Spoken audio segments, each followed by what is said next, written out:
Yeah, it's Wrestling Uncensored tonight on the show. Okada versus Danielson at Forbidden Door. Charlotte Flair returns on Smackdown, and we pay tribute to the great Iron Sheik.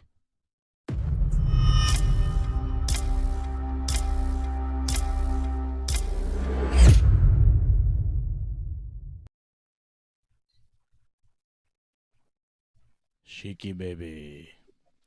Sheiky baby. How you doing, John? No, not too bad. Yourself, Dave? I'm all right. Getting through everything. Watching Smackdown. Smackdown was actually kind of fun. Charlotte Flair came back. They announced a bunch of stuff. We had Money in the Bank qualifiers. I didn't think any of the matches were particularly awesome. Although I did like... Yeah, I'll take that back. I thought Santos Escobar and Mustafa Ali had a pretty good match. And I thought Io Sky and Shotzi had a pretty good match. That bump that Shotzi took at the finish off the top rope where her head hit the buckle as she fell down, that was devastating. So that was pretty good. Io took a pretty nice bump too. She did like a senton and missed. You know? Yeah. Pretty good. It was all right. It wasn't terrible. Yeah. I was expecting the worst in that match, so because those two, it's either really good or it's like something's got kind of messy. So it was all right match for what it was, but kind of short too, though. Yeah. But maybe it's better that way. Yeah. It's a SmackDown match. Didn't have to be 20 minutes, It's SmackDown, it's Io Sky and Shotzi. I thought it was solid. I like that nasty bump that Shotzi took. Bayley pushing her off the top rope. Shotzi not qualifying. Io Sky was the one that qualified. Bayley qualified for Money in the Bank too. We got a bunch of Money in the Bank qualifiers. Becky Lynch and Zoe Stark qualified over on Raw. Butch and Santos Escobar qualifying for Money in the Bank tonight on SmackDown. Like I said, Charlotte Flair returned, and right away, they're not wasting any time. Charlotte challenges for the belt. Asuka accepts, and they make it official, Charlotte versus Asuka for the new WWE Women's Championship, which is another thing they did on SmackDown. They got rid of the Raw Women's title, I think, which we'll talk about. Yeah, I'm not sure what's going on with the Raw Women's title, and there's still a SmackDown Women's title that Rhea Ripley has, so I guess they'll address that on Raw. Call it the Women's World title, not the WWE Women's title. So Asuka was given the WWE Women's Championship to replace the Raw Women's Championship tonight on SmackDown. Charlotte Flair came out, challenged her for the belt, and now Money in the Bank. Asuka Charlotte. It's official. They wasted no time. Is it? Because didn't Bianca say, hey, where's my title shot? Because Adam Pearce promised her a title shot, so I thought maybe they announced it's it. one. Well, it's kind of like they said it's going to happen, and then Pearce is like, oh, because then Bianca showed up. And then he's like, oh, I'll make this right. So maybe it's one-on-one right now, but it might turn into a triple threat, it looks like. Well, Charlotte right in the mix right away, which makes a lot of sense. Is Charlotte Flair. I'm just saying it was an eventful SmackDown, right? Stuff happened tonight. Oh, yeah. Jey Uso, too. The whole bloodline drama again. Mm-hmm. Always. It's the main thing driving the whole company. I feel like that kind of stalled. It didn't really go anywhere. Well, we had some little ups and downs, with Jimmy, interfering, trying to help Jey win, but then he actually cost Jey the match. Yeah. Yeah, I guess we had a little bit of stuff there. But it's just like, at the beginning of the show, the question is Jey Uso with Roman and Heyman and Solo, or is he with Jimmy? Right. And at the end of the show, we still don't know. So nothing really happened. Yeah. You know what I mean? We didn't advance anywhere. We kind of are in the same position as we were at the beginning of the show. Whereas at the beginning of SmackDown, Charlotte Flair wasn't in WWE. She'd been gone since WrestleMania. And then at the end of the show, all of a sudden, she's got a title match of Money in the Bank. She's in the mix, She's back. Stuff happened there. Well, I feel like the Jey Uso stuff was kind of, it drives SmackDown because it's the main thing, and they have to keep pushing it. And Roman Reigns will be back on SmackDown next week. But as far as being an interesting TV segments. I wasn't super interested in those segments tonight. I thought they were. I mean, I watched them, but I didn't think that they were the best things that happened on the show. Well, I can understand that. It's just with Jay, it's a slow build towards when I think he'll turn on the bloodline, but it hasn't happened yet because I think that's for SummerSlam. I think Jimmy's going to get the match with Roman at Money in the Bank, so we're building more towards that, more the animosity with Jimmy and Solo, and how maybe Jay shouldn't be on his side. But I think in the end, Jay will be on his side. It's just we're waiting until maybe Money in the Bank to pull that off, and then build it all the way to SummerSlam, Jay versus Roman. Yeah. Let's get right into SmackDown. Since we're talking about SmackDown, we just saw SmackDown. We're all excited about SmackDown. We should get into that. We'll get to Danielson and Okada. I'm very excited about that match. Obviously, AEW has some pretty good stuff set up for Forbidden Door. Long live the Iron Sheik, says Jimmy James. I agree. 81 years old. Sheiky baby. We will talk about him for sure during the course of the show here on Wrestling Uncensored on the Ringside Report Network. Shout out to Doug Hepburn, who took his boys to meet Iron Sheik. Of course, we love Sheik. You gotta love the Sheik. Everybody watching over on YouTube, Twitch, Twitter, Rumble, Facebook. Did I miss one? All the things. Thank you for watching on the Ringside Report Network. You can join over at join.ringsidereport.net and donate over at donate.ringsidereport.net. Become a member. Support the channel like Doug Hepburn did. Thank you, Doug. Member of the team. Long-standing member of Wrestling Uncensored out in Kingston, Ontario. Okay, SmackDown, I thought the best thing was Charlotte, though. Charlotte, I thought, was the most exciting part of SmackDown, as she usually is. She's one of the biggest stars in professional wrestling. Like I said, she hasn't been in WWE since WrestleMania, and she came back tonight. I thought that was the biggest thing that I saw, and I was pretty excited to see her. I was surprised. Did you know she was coming back?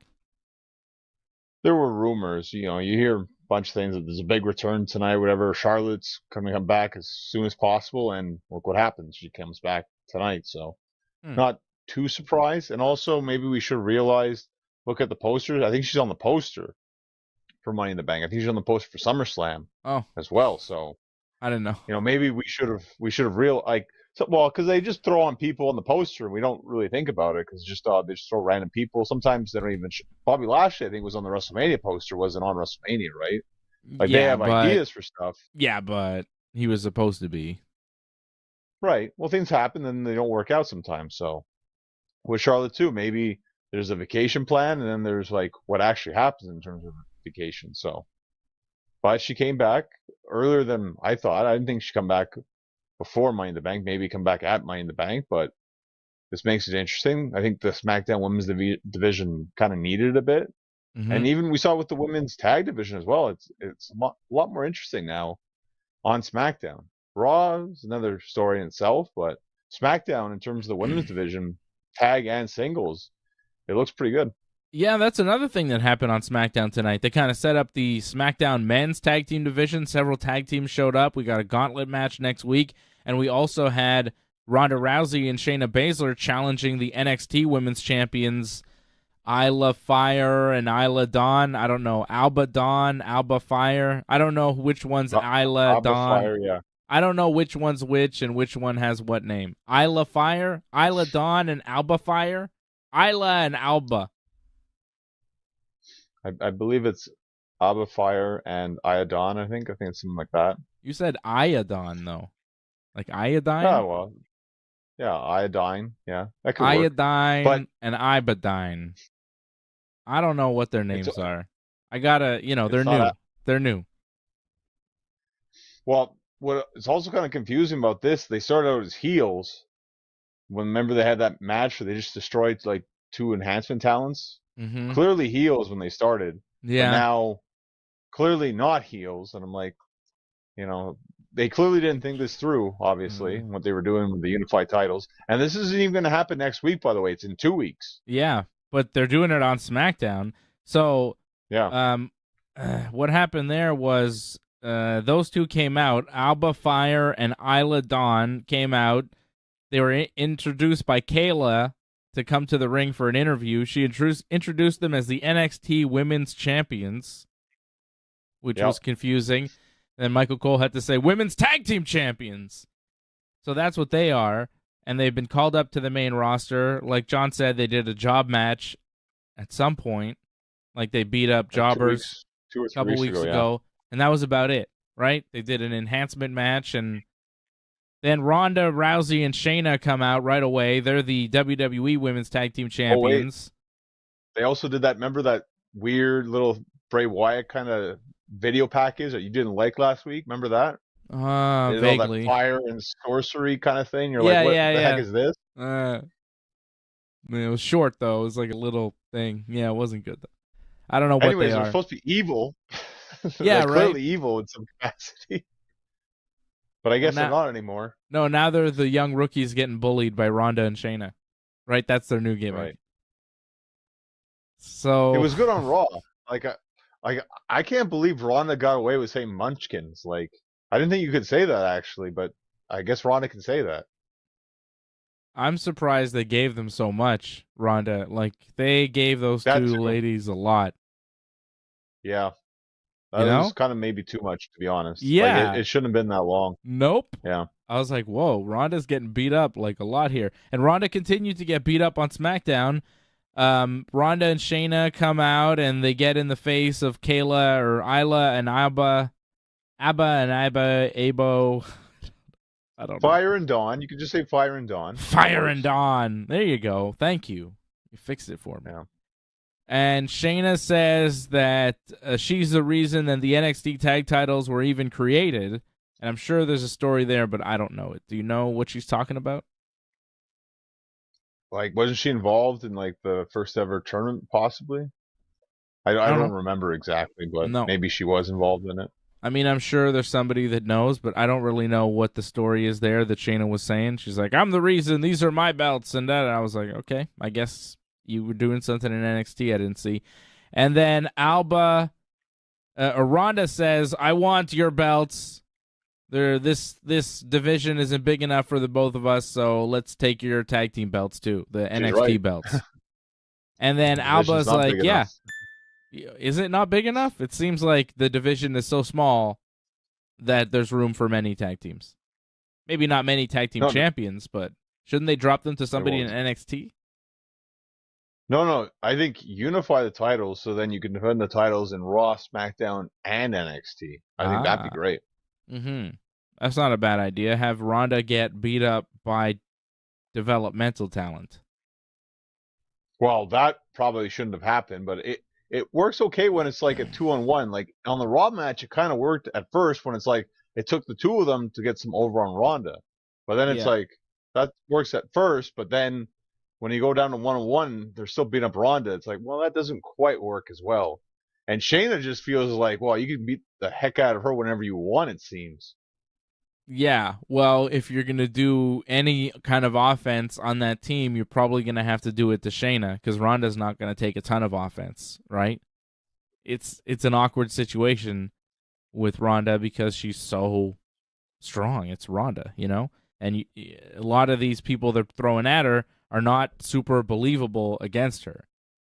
But Alba accepted the title match, and then they started brawling with Shayna and Ronda, and Ronda actually got tossed out of the ring, and then they started kicking Shayna, and Ronda pulled Shayna out of the ring for the save, but like, I don't know, it was like cowardly heel Ronda. It's odd. Well, it's odd, and I think this is their way of giving them some over, I guess, because this team now has to be a face team, so you need to show that they look good. Plus, they're not going to win, right? Ronda and Shayna are clearly going to become the unified tag team champions. So before they take that loss, make them at least look good and give them that. I agree, though, the whole being coward thing doesn't really work. It should have been slip on a banana peel in some capacity, but they're going with the coward route. Fine. It's not what their character should be, but they sacrificed that for the sake of this segment, I guess. I mean, I guess they could do it because we all know who Ronda is. You know, Ronda's dangerous, and we know that she could just destroy people, but you don't see Brock getting beat up like that. Like, Brock, could you imagine Brock in a match, a tag team match, right, against somebody on the level of a Caden Carter and Katana Chance? Like, imagine Brock against Pretty Deadly and taking offense. right, yeah. You know what I mean? That'd be pretty bad. Right, but that's... No, you're exactly right, yeah. But that's what happened on Raw. You know? And she's not booked on SmackDown tonight, kind of. Yeah. She's not booked like Brock. She's not booked as strong as she should be booked. And seeing her kind of vulnerable in these spots against, you know, when it was Nia Jax or, I mean, once in a while it works. You know, Bayley, even to a certain extent, Bianca, you know, like a Rhea Ripley and Asuka, Charlotte Flair, who's so big. Like, okay, but when she's in there on Raw with Caden Carter and Katana Chance, and the match is close, they hit their finisher on Ronda, and the only reason they didn't pin her was because Shayna pulled the Chance out of the ring. Well, she kind of missed that. Ronda had to kick out, but yeah. I mean, the idea was there. Yeah. Yeah. I mean... I know. I don't disagree with you. You're completely right. I don't think it's good booking of Ronda Rousey. I mean, they could be tag team champions, but they don't have to be wrestling these new people and giving them a chance, like giving them competitive matches. The match was too long on Raw, and tonight, again, they looked kind of mid. Now they're getting tossed out of the ring. Like, eventually they're going to beat them up and make them tap and all that stuff. Fine. Yeah. And they did that on Raw. They got the win. Shayna was the one to get the win with her submission move there. But Ronda not looking especially strong. It's weird. Well, I think it's their idea is that they got to give them something, because if they just destroy them, it's not really entertaining to watch that. If they just walk right through them, then there's no competition, there's no desire to see this, because it's just obvious what's going to happen. However, I agree with you where it's too much, though. Like, there's giving them something, and then there's giving them too much, and clearly that's what happened. Like, again, it makes sense when it's a 2-on-1 kind of situation against Ronda, but when it's this back and forth stuff, hitting finishers, and you have to pull out stuff and then run away kind of stuff, like, again, make it make sense. In terms of what their characters would do, it doesn't make sense. So, hopefully for that match, you know, it should be a good match, I think, regardless. It's a good tag team. It's kind of too bad this is happening so fast. Like, they didn't even get a chance really to showcase themselves on SmackDown, Dawn Fire, and already we're in a unification match. It just feels like very rushed, sadly. Yeah, because beating them now for Ronda and Shayna means nothing. Yeah. Nothing. Because who are they? They're nobody. Right? And, like, they're not going to win. And even if they have, like, a good showing, like, even if it is a competitive match and you walk away going, wow, they're really good, and maybe one day they're back down the ladder. They just got their shot, and they didn't win. Yeah. Unless they want to, you know, have... I mean, maybe they're setting us up here for something with Ronda looking all weak, where Shayna and Ronda are going to have to cheat to win, like foot on the ropes type of thing, where they say, hey, they were cheated out of their tag team titles, and it's not over. And they do a little feud, and that's how they debut them. They don't win in the end, but they still get maybe a couple matches out of it. I'm trying to make it make sense for you, but yeah. Yeah, well, it's not making a lot of sense going down that road. No, but right off the bat, like, it doesn't make a ton of sense to throw this match in here, because you're going to take the tag team titles, the NXT belts off Dawn and Fire, and you're going to leave them just kind of hanging there. While there isn't much of a division, like, you could kind of build them up while Ronda and Shayna are doing their thing, and then eventually have a Exactly. match and make it mean something. Of course. To me, I don't know. Nobody about else is built up, right? Like, what other tag team in the women's division is even out there that exists that could be built up to a point where you're like, ooh, that'd be an interesting match, right? They'd have to make some sort of like power team, like Charlotte and Becky or something like that. Right. You know, maybe I guess you could say Bailey and Io Sky, I guess, because they are somewhat a team, a faction, right? So yeah, but there's something there. They're only a team right now because Dakota got hurt. Because you know full well they were trying to split Bailey up from Io and Dakota, and that's where they were going.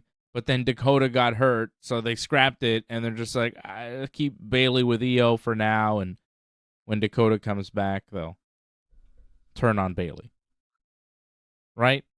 Something will happen, yeah. So they're not even really a team, is what I'm saying. Like, they don't have actual women's tag teams. Here comes a ready-made tag team from NXT, Fire and Dawn. You only know them as a team. You could have built them up, beat up Chelsea Green and Sonya Deville a few times. Find two other people, Lacey and Xia Li or something, you know?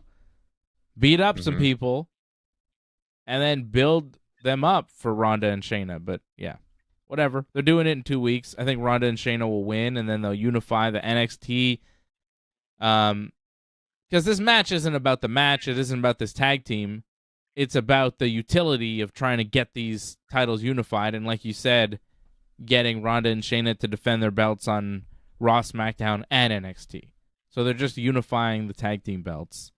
And it's not about Fire and Dawn. But I don't know what's going to happen to them after the match.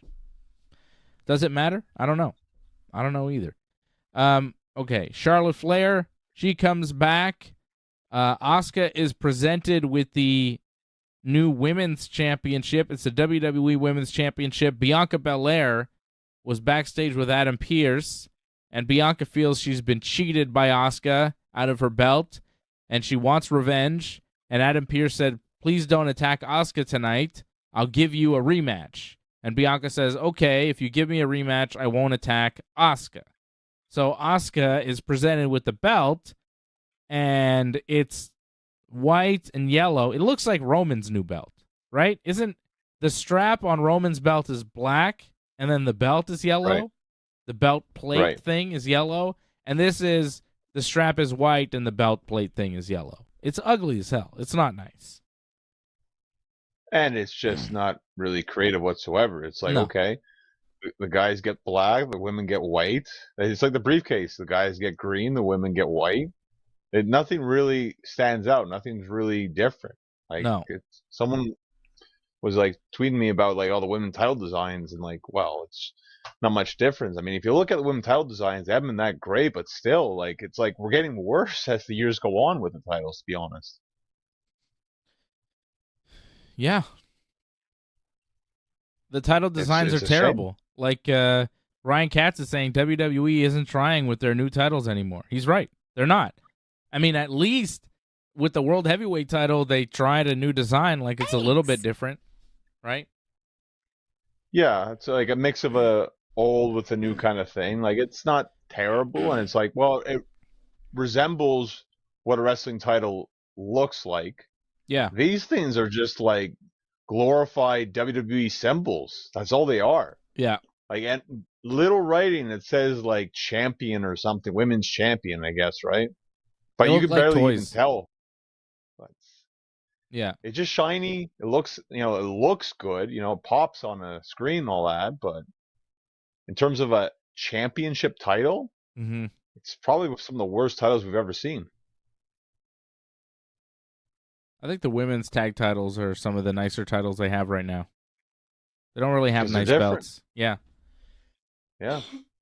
Like, I'm not a big fan of the tag team titles. I mean, a lot of people just said they're big pennies, and now it's like they're silver pennies now, pretty much. But they still are somewhat more like a wrestling title than just this WWE logo title. Yeah. Yeah, I agree. I like those 90s belt designs too, Ryan Katz. I thought they were the best.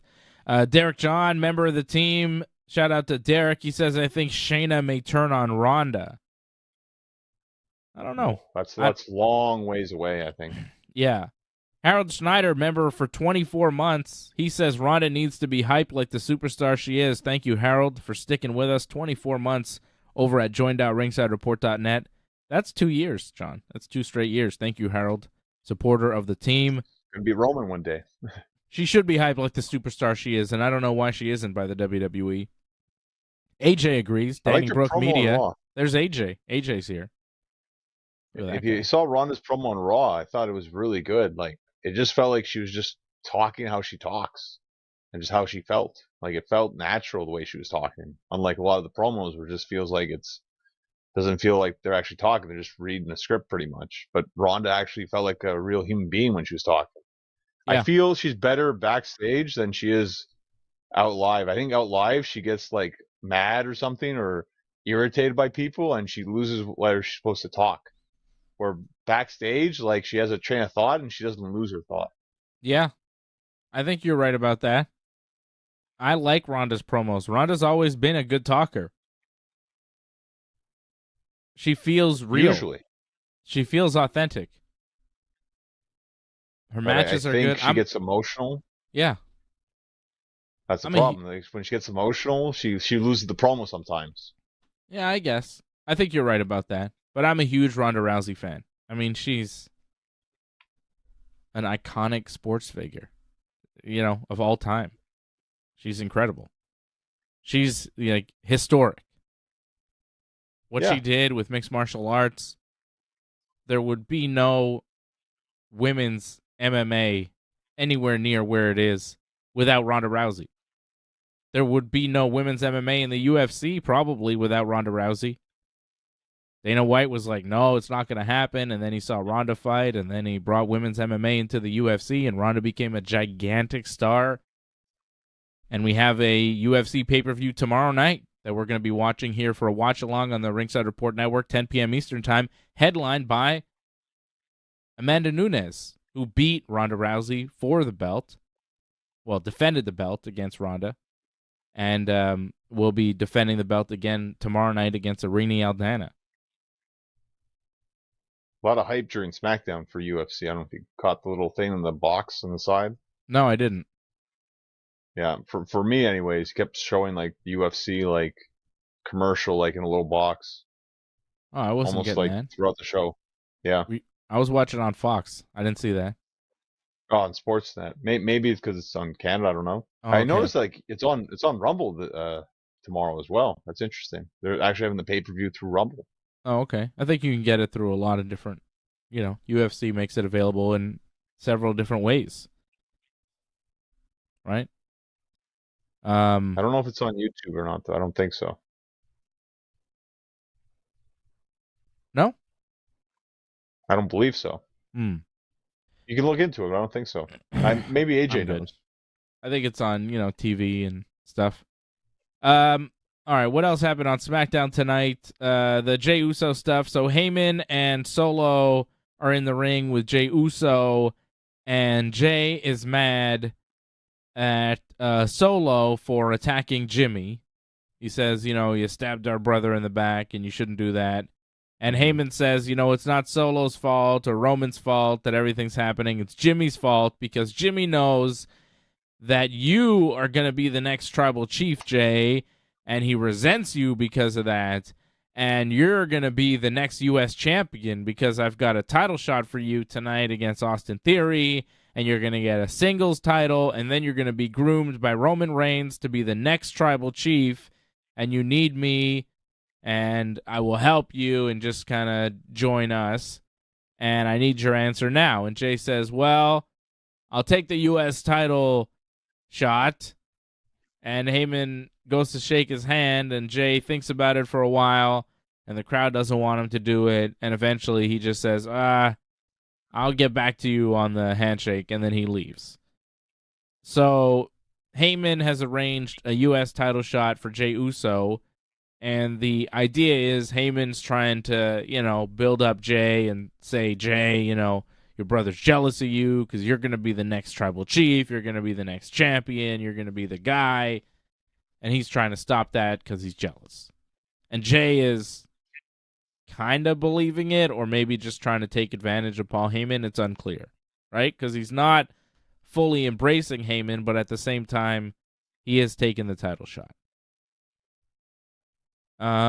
They did a little backstage thing where Heyman says next week, championship celebration, and Roman Reigns will call you the next tribal chief, Jey Uso. And Jay says, okay, but I don't know why you're smiling, because if I'm in the bloodline, then you're going to be out of it. So Jey Uso wants to get rid of Heyman, I guess.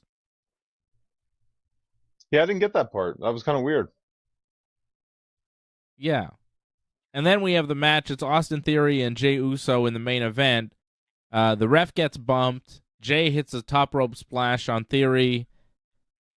He has like 5. The crowd is counting 1, 2, 3, 4, 5, but no one's there to count because the ref is down. Then Pretty Deadly hit the ring and started attacking Jey Uso, and commentary has to remind us that they're friends with Austin Theory, which I kind of know, but they're so new I barely know. And so they attack Jey Uso while the ref is down. Jimmy Uso comes out and takes out Pretty Deadly. And then Solo shows up and attacks Jimmy Uso. And he goes to give the Samoan spike to Jimmy. But Jay stops him, holds his arm. And then Jimmy goes to super kick Solo. But Solo ducks out of the way. And Jay gets hit with the super kick. Jimmy then tries to dump Solo over the top, but dumps him underneath. It kind of bumbles out of the ring, and then he does a dive on Solo, and they disappear. And then Theory reappears, pins Jey Uso. The ref shows up miraculously, 1, 2, 3, and Theory retains the U.S. title.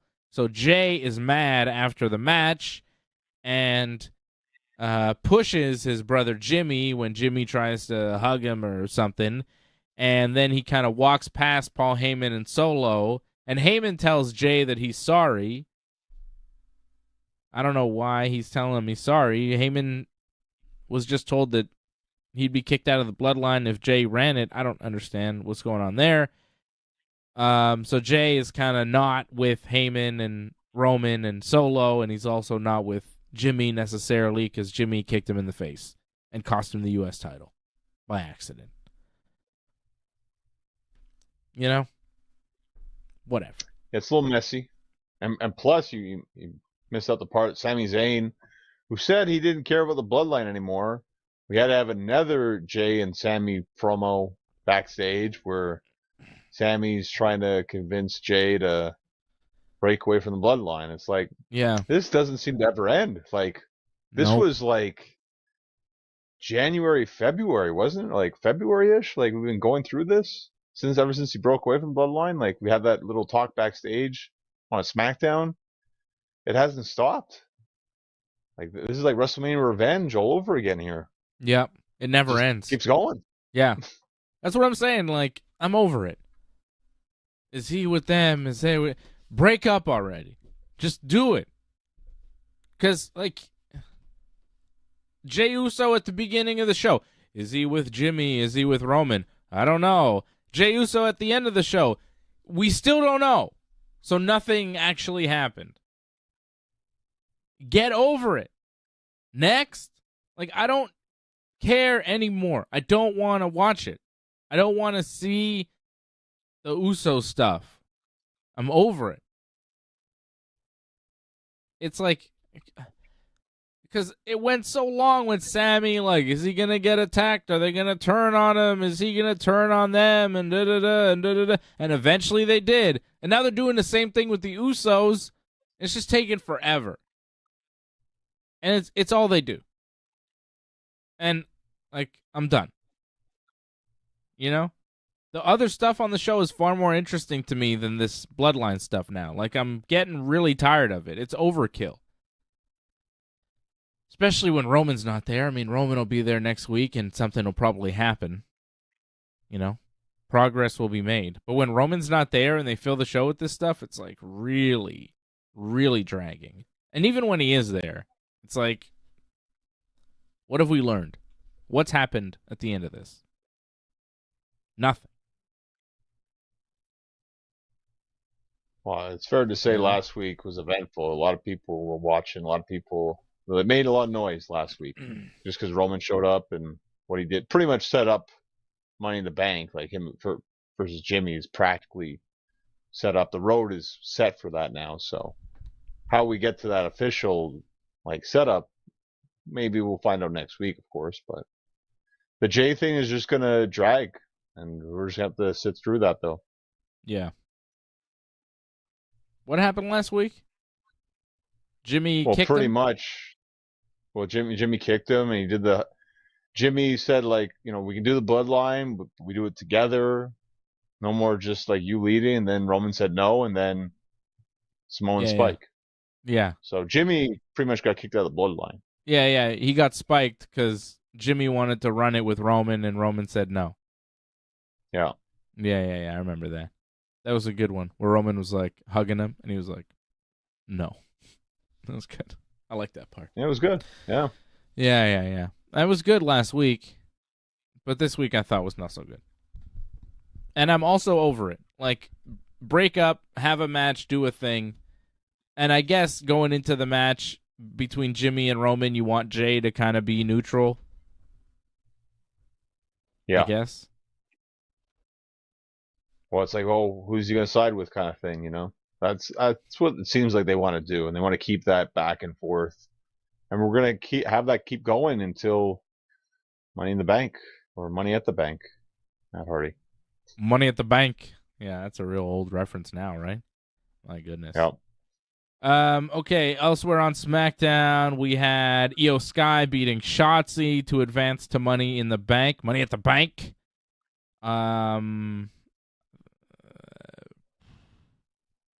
Bailey over Michin. Oh, this was weird. Bailey beat Michin, a pretty short match. Bailey pulled her hair. AJ Styles was on commentary because Michin is with him in the group with the OC. And Scarlett showed up, and she blew some kind of red powder in AJ's eyes that blinded him. Everybody's getting blinded on this show. I don't know what this red powder was. Paprika? What? Chili powder? I mean, what was that? I don't know. And then Karrion Kross kind of choked him a bit from behind the barricade, and Michin went to attack Scarlett, so Scarlett jumped over the barricade, and Kross had to let go of AJ to pick her up for some reason. So AJ Styles and Michin will wrestle Karrion Kross and Scarlett next week on SmackDown in a mixed tag match. The red powder. Scarlett blowing red powder. So we have powder and we have a mist gimmick on the same show. Yep. I mean, you couldn't split that in some capacity. That couldn't have been two different shows. We had to put on the exact same show. All right, I guess it's showing a lot of ideas, I guess. Sadly. Yeah. Why don't you just come at him with like a laser pointer, Right in his eyes. Take that, something AJ. That could maybe blow up in his face, like a little explosive or something. They were doing that before, didn't they? Wasn't there a fireball? But that didn't work, so I guess they stopped doing that. I don't know. Why don't you just show him a video of him like losing in Madden? Just really piss him off. I've heard he gets really mad and smashes controllers and gets super pissed when he loses at video games. Like on the internet. It's competitive. Super competitive. Super competitive. But crazy. Why don't you just show AJ Styles a globe? That'll freak him out. Circular and all. Like the sphere. He doesn't... I don't know if he believes in that. Anyways. You could Still a great wrestler, though. You could just Google AJ Styles flat earth and you get all you need to know. Thank you to the great Bryan Danielson for doing that for us. That was great. So the red powder in AJ's face. Santos Escobar beat Mustafa Ali with a top rope slam thing. What do you call that? It was awesome. He called it something, some sort of like blue something. Like it wasn't Blue Thunder. It was pretty good. But something. Yeah. Some sort of driver. It wasn't a Michinoku driver, was it? Not quite. No, it was more like a Death Valley driver kind of thing. It was nice. But not quite. Decent match. I thought it was very dangerous kind of match. You saw that spot where Escobar did that moonsault like off the steps and then like clunked his head. Like Mysterio like right away went to him afterwards and like held his head. Like that was very dangerous. Plus, they were on the ring apron for a heck of a long time doing like nothing.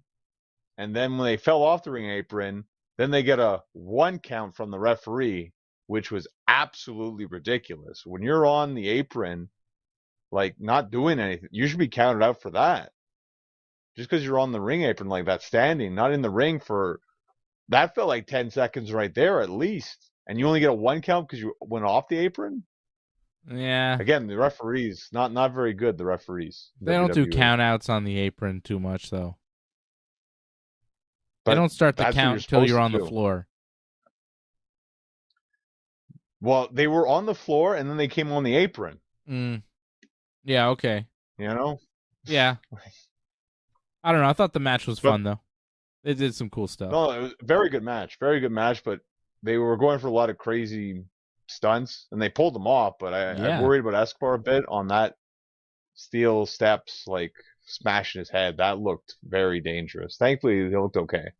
High flyers, high risk maneuvers, brother. That's how it works. Sometimes you crash, but sometimes it hits. All right, Butch beat Baron Corbin with a nice little pin move. Baron Corbin was getting into it with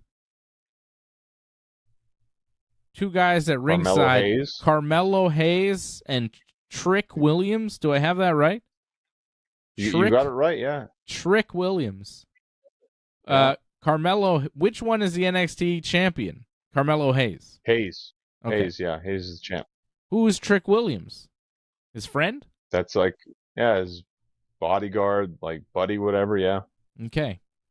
I don't really watch NXT. I don't know what the hell any of that is. So when they came out and they were getting into it with Corbin, I was like, okay. I don't know. I'm sure they're excellent wrestlers, but I don't know really who they are. So they were there. I don't know. Do we need that appearance? Like, I don't know why Corbin, but like it didn't really add to the match. Whatever, it just showed them, and I guess it hyped NXT a little bit. They talked about it, but wasn't really necessary. And they'll throw in the idea like, oh, you could cash in the briefcase on any championship. So it's okay, I guess, to throw in that angle, but like this went nowhere. Them just being there, and then Corbin did a promo about them, but nothing else happened with them. Yep. I guess it's nice they get to show up with SmackDown and get front row seat. That's nice, and hang out and see everybody, but they don't really do much or added much, and that's the NXT champion. It's kind of disappointing. I think it's just to promote him and NXT and to tell you that Corbin is doing something in NXT with them. They have like some angle going, and I guess it's a way to continue it on SmackDown. But yeah, I didn't care about it at all. Over on Raw, Corbin got destroyed. By the way, Corbin got destroyed. Corbin lost the match. Yeah, and then got beat up backstage. Mm-hmm. I mean, so the NXT angle is garbage then, because Corbin's garbage, and the NXT people did nothing. So to me, like, fine, promote whatever, but it didn't make NXT look really impressive whatsoever. No. It didn't make them look good. No, I wasn't impressed with any of it. I was like, all right, can we just move on? Right? Wasn't a good impression for me. Like, I don't really know these guys. Right. And seeing them, I was like, meh. Exactly. That's the champion. I don't know. It should have been done better, I think. Yeah, he didn't seem like a champion. He just seemed like a guy. That was about it. Yeah. Pretty Deadly was backstage. A lot of Pretty Deadly on this show. They were backstage with Sami Zayn and Kevin Owens, and they were arguing, and they won a tag team title shot. This promo. And then Sheamus and Ridge showed up, and they also won a title shot. And then Carl Anderson and Luke Gallows show up out of nowhere, and they want a title shot. And the LWO guys show up, and guess what they want? And the Street Profits show up, and And they just want to hang out, I think. I don't know. And then Adam Pearce all of a sudden is there. And Pearce is like, what's going on here? And then Kevin Owens is like, all these guys just showed up and I can't believe it. And they all want title shots. And then Pearce is like, okay, calm down, Kevin Owens, you Tasmanian devil, you. We're going to have a gauntlet match next week. Isn't he like the Tasmanian devil at this point? He's just like, rah, rah, rah, rah. You know what I mean? He's just, it's ridiculous. I don't like it so much. The like crazy Kevin Owens, like, it's weird. Every promo he does, like, goofy. It's what he's doing. Yeah, it's too much. Yeah, like once in a while it was okay, but now it's becoming like that's the thing he does, and yeah, for the most part, the dialogue is very goofy and silly, and it's just all your blood pressure, Kevin. You got to calm down. Like, yeah, it's ridiculous. It just looks foolish and silly. Like, I trust Kevin Owens as a performer where I think it's going somewhere. Oh, I hope so. I don't know. Like, that stuff with Elias really didn't go anywhere except it finally ended, thankfully. Yeah. I hope, because it's a choice, right, that he's making to do this. Well, I think you would think. He's done this in the past, if I'm not mistaken, where he does these kind of like serious but kind of goofy promos. He used to always swear, but it'd always be kind of in a funny kind of ha-ha way. That's his style, really, in his promos. And I think a lot of people like it, but I don't know if it always works sometimes. Like, sometimes it works and sometimes it doesn't. I feel with this, it's like it's getting a little bit too ridiculous. Yeah, because it's like every time he does it, he's just acting all crazy and mad. And then Sami Zayn's next to him just acting like a reasonable human being. And you're like, well, what is this? What is, it doesn't seem like he's not a real person anymore.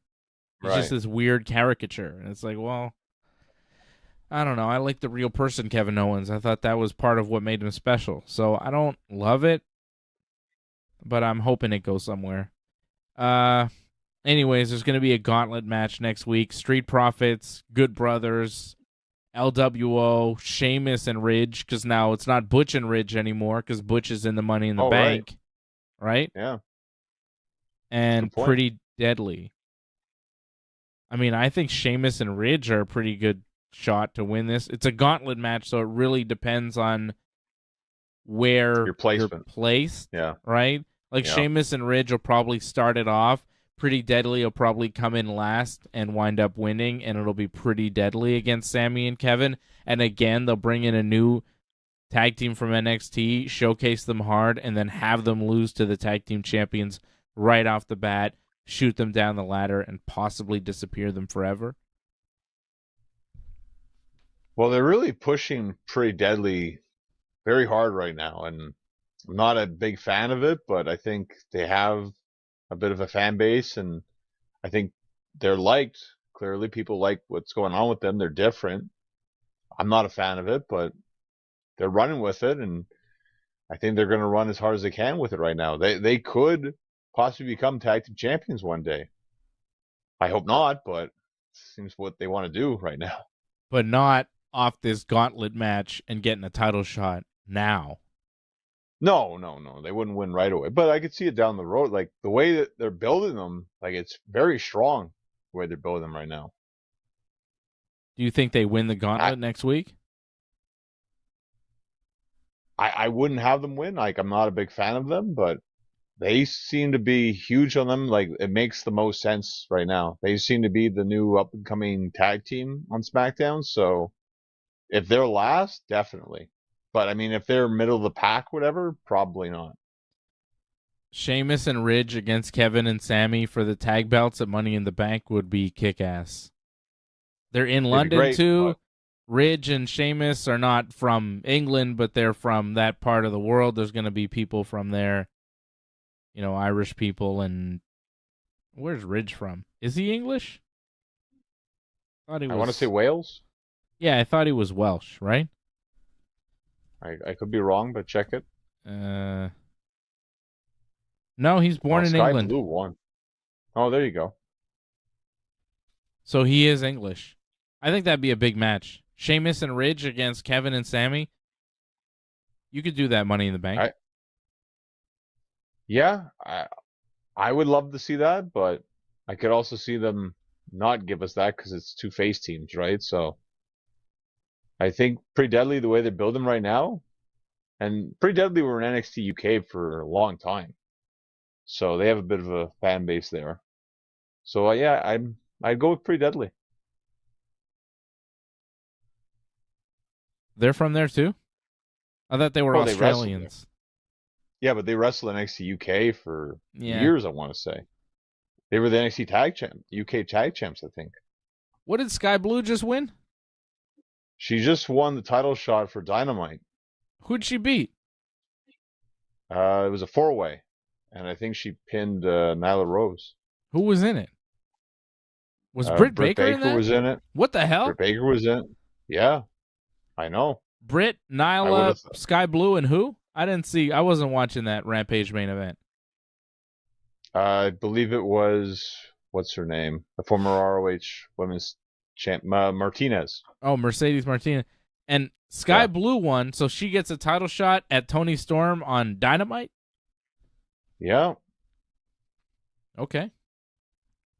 Cool. I would have done Britt, but whatever. I guess, it's already a decent Dynamite when you look at it. Sting's going to be wrestling, so. Yeah. You saved the Britt Baker match for, I guess, down the road for Tony. Sky Blue, I mean, whatever. All right. Elsewhere let's check out Raw, see what happened there. We'll get to Dynamite and AEW in just a minute here. Raw was tough, except for that Kevin match. Kevin match was good. The rest was rough. Oh, the Kevin match was really good. Let's start with the good stuff. Kevin and Gunther. I mean, that's it. They wrestled. I mean, obviously, it was very good.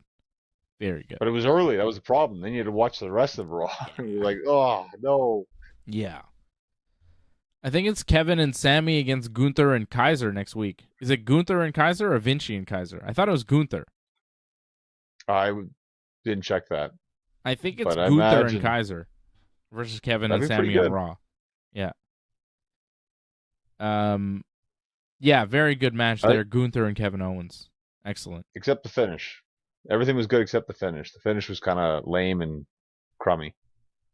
Kaiser rolled into the ring. Threw a punch. Because Vinci got on the apron, and then Sammy went to stop him.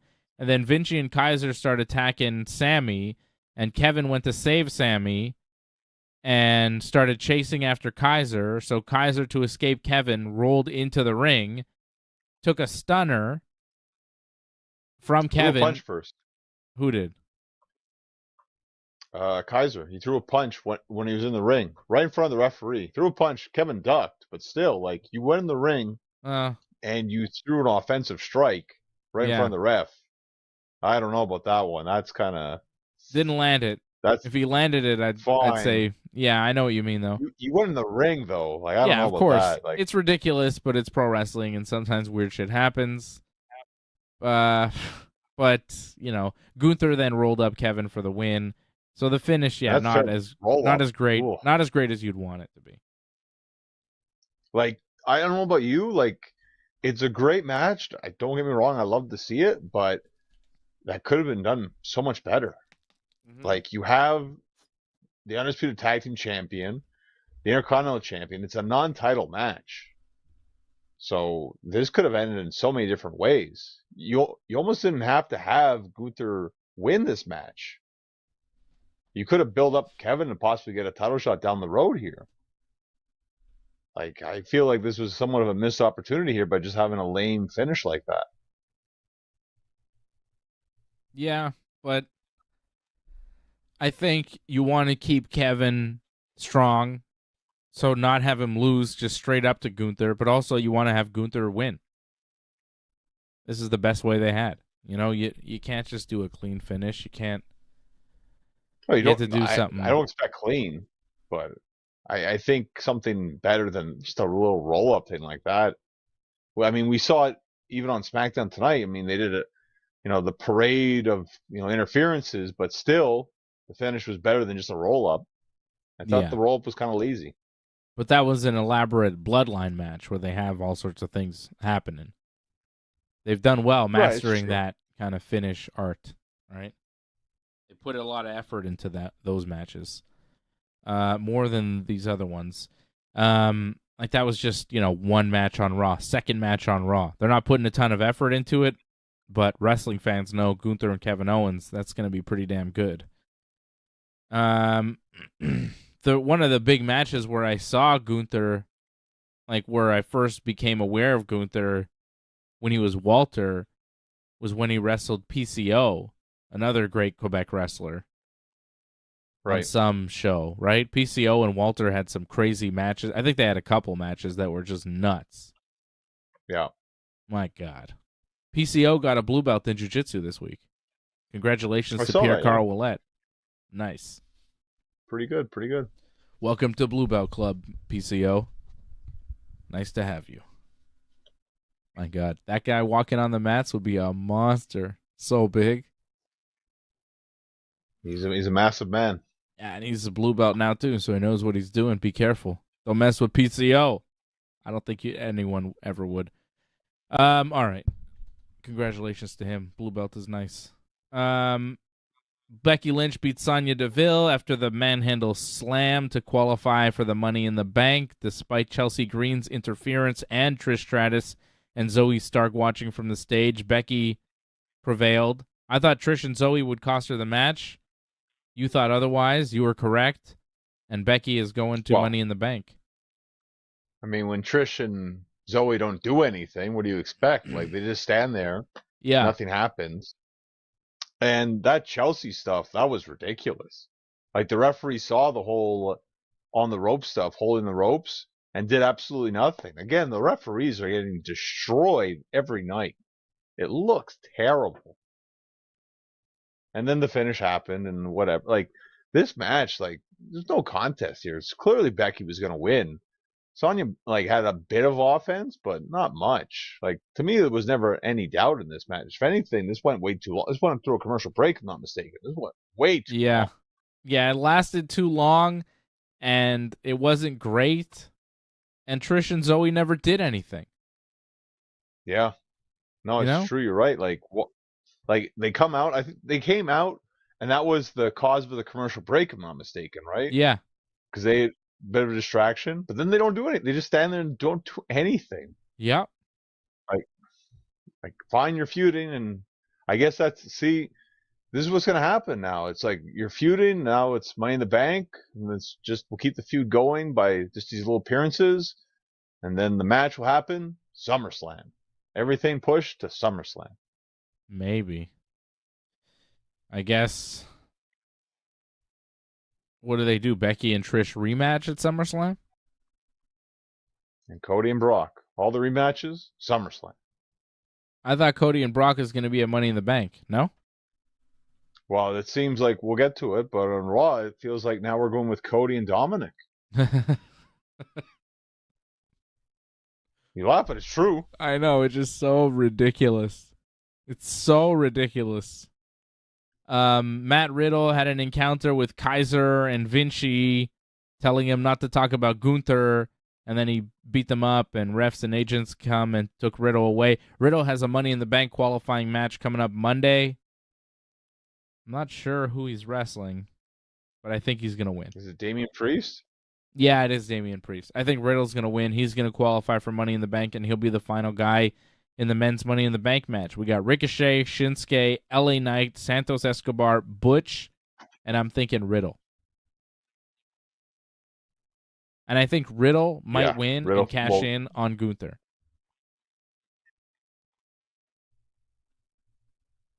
Yeah. Well, Riddle is my pick, so yeah, makes sense. Yeah.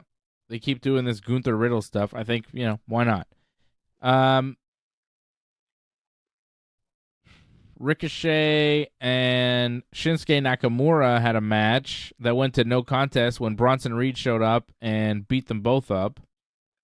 But Bronson Reed isn't in Money in the Bank, so I don't know what that was about. What's the point?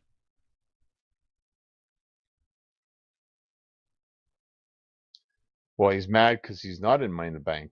So Yeah, that's but why that happened. so is he attacking people or is he attacking them specifically? It was just weird because the match was going on and I was like, okay, this is all right. And then Bronson Reed just beats them up and no contest. I don't know. Raw was not great. Miz TV with Cody as the guest. No, it wasn't.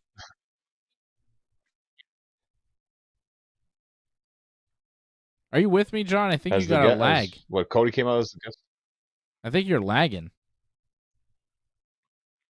I think I'm behind. Yeah, possibly. Yeah. I'm looking at myself and I feel like I'm way behind. Yeah, I think Hold something's on. going I'm gonna on. You got a refresh lag this. going on. Because I'm talking to John and I feel like he's responding awfully slow. John, I'm going to say 1, 2, 3. You say 4, 5, 6. 1, 2, 3. 4, 5, 6. There we go. No more lag. There we go. We're good. Our connection is back. We have to reset. What the hell was I talking about? Miz TV with Cody as the guest. Not great. Not great. Miz singing and dancing along to Cody's entrance song. I didn't need to see that. I don't need to see that ever. It was just cringy and weird. And then he starts asking Cody about why he challenged Brock Lesnar to show up, and he says it's kind of stupid because Brock is so scary. And Miz says, and Cody says, oh, that's a tough question right out of the gate. Mike, he calls him Mike because they're friends. And Miz is like, oh, I'm the Miz in the ring. You call me the Miz. And then Cody says, oh, it took balls to challenge Brock Lesnar, and Miz, you know a tiny bit about that. The tiny balls joke is still going on. Yeah. And Cody says Brock is on his annual hibernation, so we won't be seeing him for a while. And Miz then welcomes the surprise guest for Miz TV, Dominic Mysterio, who comes out with Rhea Ripley. And Miz starts talking, but Rhea tells Miz to be quiet because Dom has something to say. Dominic gets a lot of boos before he can speak, and he starts saying stuff to Cody. Cody calls Dominic a mistake. Dominic slaps Cody and hides behind Rhea Ripley, and Miz starts laughing, so Cody knocks Miz out with his cast. Cody will wrestle Miz on Raw Monday night, and it does seem like Cody and Dominic are involved in some kind of feud right now. This was bad. This was bad and sad. Because it's like, oh, Cody, he's a star. What's he doing? Oh, he's feuding with The Miz and Dominic Mysterio. Hey, WWE, you want to give me reasons to not watch Cody Rhodes? They're called Dominic Mysterio and The Miz. You want to give me reasons to want to fast forward through Cody's segments? Have him wrestle The Miz. You think I want to see that on Monday night? Hey, wrestling fans, we've got a match for you on Monday. Cody Rhodes against The Miz. But don't worry, it's all building to something much bigger with Dominic Mysterio. What? I mean, I understand the idea, though. You do? Put Cody in some garbage shit that no one wants to see, so that when he does something good, it's like, oh, this is really good. Is that it? A little bit. Well, it's more of like they don't have Brock right now. So what's Cody going to do in the meantime? Dominic has a lot of heat right now. Regardless if it's good or bad, it's still heat. It's generated quite heavily every week.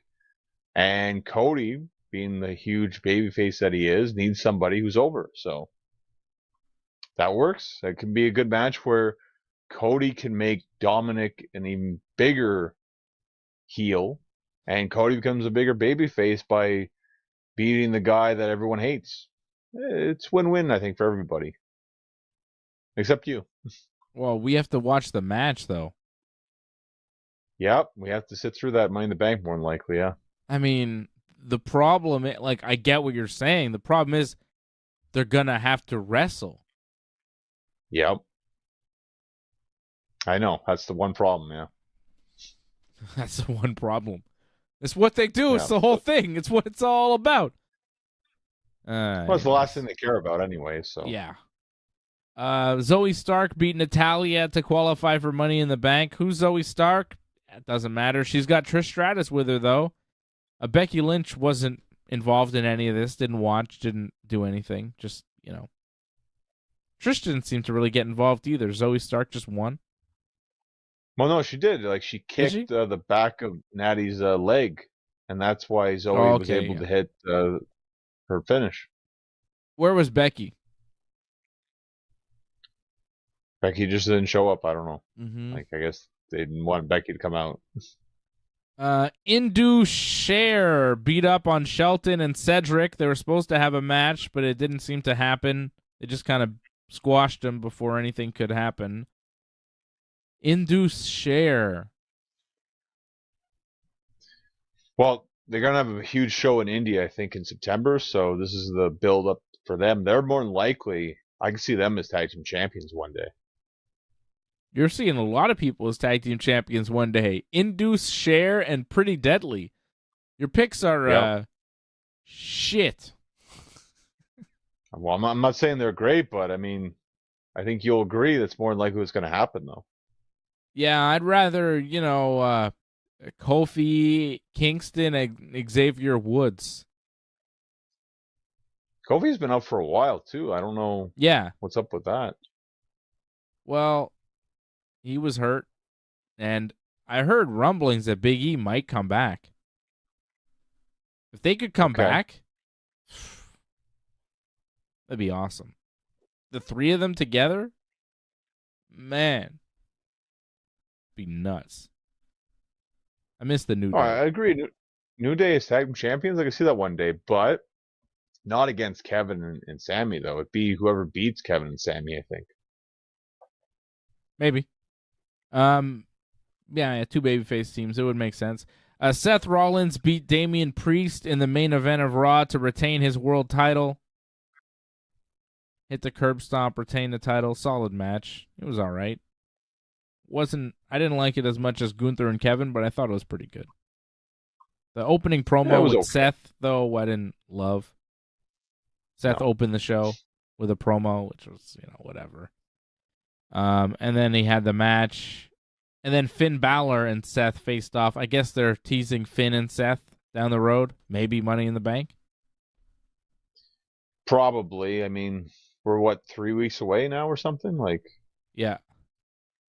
So, who else could it be but Finn, I think? Mm-hmm. I saw Braun Breaker challenge Seth Rollins for the title, too. Yeah, but on NXT, though, or something, no? Or... Oh, I don't know. Yeah, I don't know what's going on with that. Maybe Seth will go to NXT to defend the belt. Maybe they're trying to do that. Have the belts defended in kind of all the divisions. All right, so Charlotte Flair back. She'll be on the Grayson Waller effect on SmackDown next week. Street Profits, Good Brothers, Brawling Brutes, LWO, and Pretty Deadly in a gauntlet to determine the number one contenders for the tag team titles. And, that's what's going on. Roman Reigns will be back. Let's head over to AEW World, shall we? The big news there this week. Massive. So they made it official. Bryan Danielson versus Kazuchika Okada as the main event, I'm assuming, for Forbidden Door. June 25th in Toronto.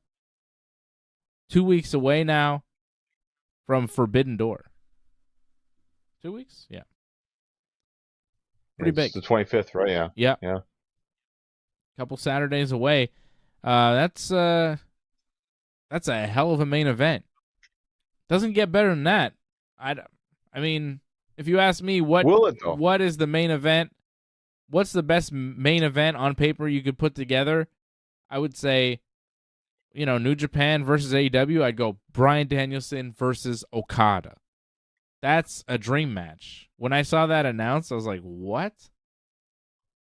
Couldn't believe it. But I think Kenny might close the show, though. I think.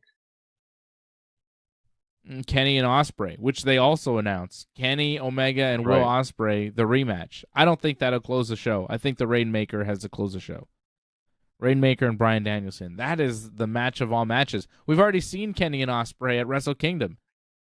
Bryan Danielson Right. and Kazuchika Okada. It was bad, was it? No, it was incredible, but Danielson and Okada could only happen at Forbidden Door. It's amazing. It's a big match. I mean, when you think about it, either one could end it, right? Yeah. I mean, what ended it last year was Moxley and Tanahashi, right? And did that really feel like the big main event? Like, it was okay, but I think you'll agree it wasn't the main event of the show. What was the main event of the show? I'm trying Well, to they had remember. a bunch of It's a long time ago, matches, man. but I felt the four-way with Hangman, Cole, Jay White, Okada. Like, in terms of names, like, that's a bigger main event. That should have closed the show. Yeah, that was Didn't a have big one. the It was a ending we co-main wanted. event. Yeah. Well, it's going to happen again this year, I think. Yeah, but when you get a legend like Hiroshi Tanahashi, when you get a legend like Kazuchika Okada, you put them on last. That's just But respect. you had Okada last time. You had him like Yeah, co-main event. Yeah, but Tanahashi, is more than Okada. He's older. Okay. So no Tanahashi this year then? I don't know. They were talking about CM Punk and Tanahashi last year, but Punk got hurt, so Moxley replaced for the match. But I'm hearing rumors of CM Punk versus Kenta at this year's Forbidden Door, which would be sick. Kenta's talking about it too. That's why. Yeah, right? So maybe no Tanahashi. But there are some big matches to be made. Big matches. But Danielson, Okada, man, that's huge. I wonder who's going to win. And more than, probably Okada. well, I would think, well, really? Wow. I'd think, because it's an AEW show pretty much, like I would think AEW more than likely would win. And Kenny won the first one, so Kenny's probably going to lose the second one, right? Maybe. I don't know. But yeah, probably, because it's for the IWGP US title, right? And Kenny has that? Right. Yeah, he's not defending that belt much in New Japan. They'll probably have him drop it. Oh, maybe Danielson will beat Okada. Lose. Man, Danielson beating Okada would be huge. That'd be crazy. Either way. It's massive. It's a huge match. It doesn't matter who wins, really, if you think about it. No. It's match of the year already. Hasn't even happened. Okay? Well, Danielson had a great match with MJF, so top that. Wow. Can't believe he's going to top that. I know he will, because Bryan Danielson's, the best ever. He'll top it. He's the best. I'll wait and see. He's probably not going to wrestle until that match, so I think that's going to help him a bit. You want to stay rested. You don't want to be in these all 6-man, 4-man, whatever matches that more likely can get hurt in those kind of matches. So it's good to keep him rested for pay-per-view. Yeah. Keep him rested for that big match with Okada, because Okada goes hard. Right. I just realized I'm wearing the Okada shirt right now. Look at that. Oh, look how that out. How about that? That worked out well, right? Kazuchika Okada, the Rainmaker. Love this guy. What a wrestler. So fucking good. Oh, man. Okada Danielson? Are you kidding me? That's a match for me. Thank you, Tony Khan. That's for me right there. I'm always complaining about, this isn't for me. This wrestling's no good. Danielson Okada is like, god damn. That is. Are you regretting now? Are you regretting not going to the pay-per-view live now in Toronto? No, because I got family stuff around that time, and I can't. I couldn't make it happen. Okay. It was impossible. I'm doing stuff. We're going on a little vacation around that time. My son's finishing school. It's his birthday. It's like, there's too much. There's too much around that time. I couldn't make it happen. So I'm not regretting not going to Forbidden Door because, you know me, John. Family comes first before pro wrestling, before anything. I got to be there for the family. Yeah, of course. Yeah. So I'm happy that I'm going to go on vacation with my family and, I'll watch Forbidden Door on TV and it'll be totally fine. And it'll be much cheaper, too. Much cheaper than going. Well, because, you bring a lot of people with you. Yeah, that's why. Well, go into Forbidden Door. Even if I went by myself, there's, travel, hotel, tickets. I mean, it's more expensive than buying a pay-per-view. That's true. Yeah. $50, yeah. Difference. Yeah, big difference between, the hotel alone would be more. So, I checked Toronto hotel prices. They're not cheap. Like, in Toronto, it's like, what happened? Especially in the summertime, yeah. I bet it goes up, probably. Yeah. So that's big news in AEW. There's Apparently, bigger news. Collision's going to air on TSN, the app in Canada. Yeah. Not TSN on TV. Plus. What is that? Disappointing. What's Plus? Well, that's how we see Rampage. That's how you watch Rampage. This is the app, the shitty app they have. Garbage. Exactly. Put it on TV, jabronis. They've got like 6 TSN channels. They can't put Collision on TV? Apparently they can't, which is ridiculous. I mean, if you can put Dynamite on, come on. You can put TSN at least sucks. on one channel. I hate having to watch anything on TSN. I'm just like, ugh. Sometimes UFC or AEW's on TSN, and I have to watch it there, and I'm like, ugh. I hate TSN. It's such a shitty experience. Their stupid ticker, their garbage commercials. It's just gross. I wish we had it on Fight, actually. Like, the UK have it the best. Because when they get it late, whatever, but still, you get it without the commercials, and you see what's happening, like, during the commercial break. You see with the commentating and all that. Like, that's better. I wish we had Fight instead. Much better. Like, the Ultimate Fighter's like that. The Ultimate Fighter's on now. Conor McGregor's doing the season with Michael Chandler. And I think that's on TSN too, right? I think that's a TSN, because UFC's on TSN here, right? So that's on TSN, but I never watch it on TSN. I have UFC Fight Pass, and it's also on Fight Pass. And I think it's more uncensored on Fight Pass, like the there's more swearing that goes through. Right. And I think they do still censor some stuff. I don't know why. It's weird. But also, there's no commercials, so I get to watch it like as a whole. That's even better. Yeah, it's way better. I always watch it on Fight Pass on demand rather than through TSN, because TSN is just garbage. And that app is garbage.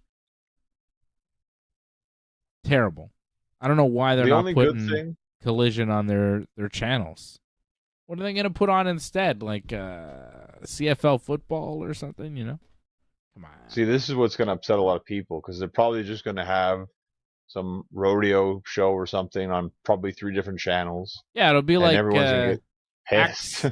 axe, wood cutting competitions or whatever the hell they have. Exactly. Something like that. It'll be on 3 different channels, and people will get mad. Like, I can understand when there's hockey on. Yes, hockey. They just run the same highlight show. They'll be like, it's like highlights of the week that we've run 10,000 times. We're just running again on a loop on this channel. It's like, why not put wrestling there? Who's doing the programming on this thing? Oh, probably, people that aren't very good at it. You got to hope, hopefully, in Canada anyways, the rights, TSM will lose the rights, and then Fight can get the rights, and then everything will be right with the world. But they keep it on TSN. It is good that Dynamite, at least, is on television. They just need to fix it. Collision should be on television. Yeah. At least they have Dynamite on TV here in Canada, but Collision on this app, like, no one's going to watch that. No one will watch Collision. I hope AEW knows that. Like, AEW should be pushing TSN as the, TSN runs their TV, right? Right. No one will watch Collision. And guess what? No one in Canada respects Collision. Ticket sales for the Collision shows in Canada have been terrible. You know why? Well, ticket the sales? problem is, too. And what?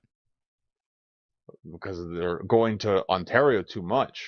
You give them a pay-per-view, then you're going to give them a Dynamite, then you're going to give them a Collision. Like, it's too much. Yeah, Give but Montreal something, maybe. yeah, but they're doing, I think, Regina and Hamilton for Collision, right? Regina, Saskatchewan, Hamilton, Ontario for Collisions. Toronto, I think, is getting another Dynamite too, I think I'm not mistaken.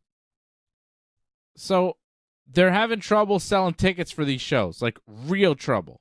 It's going to be empty arenas.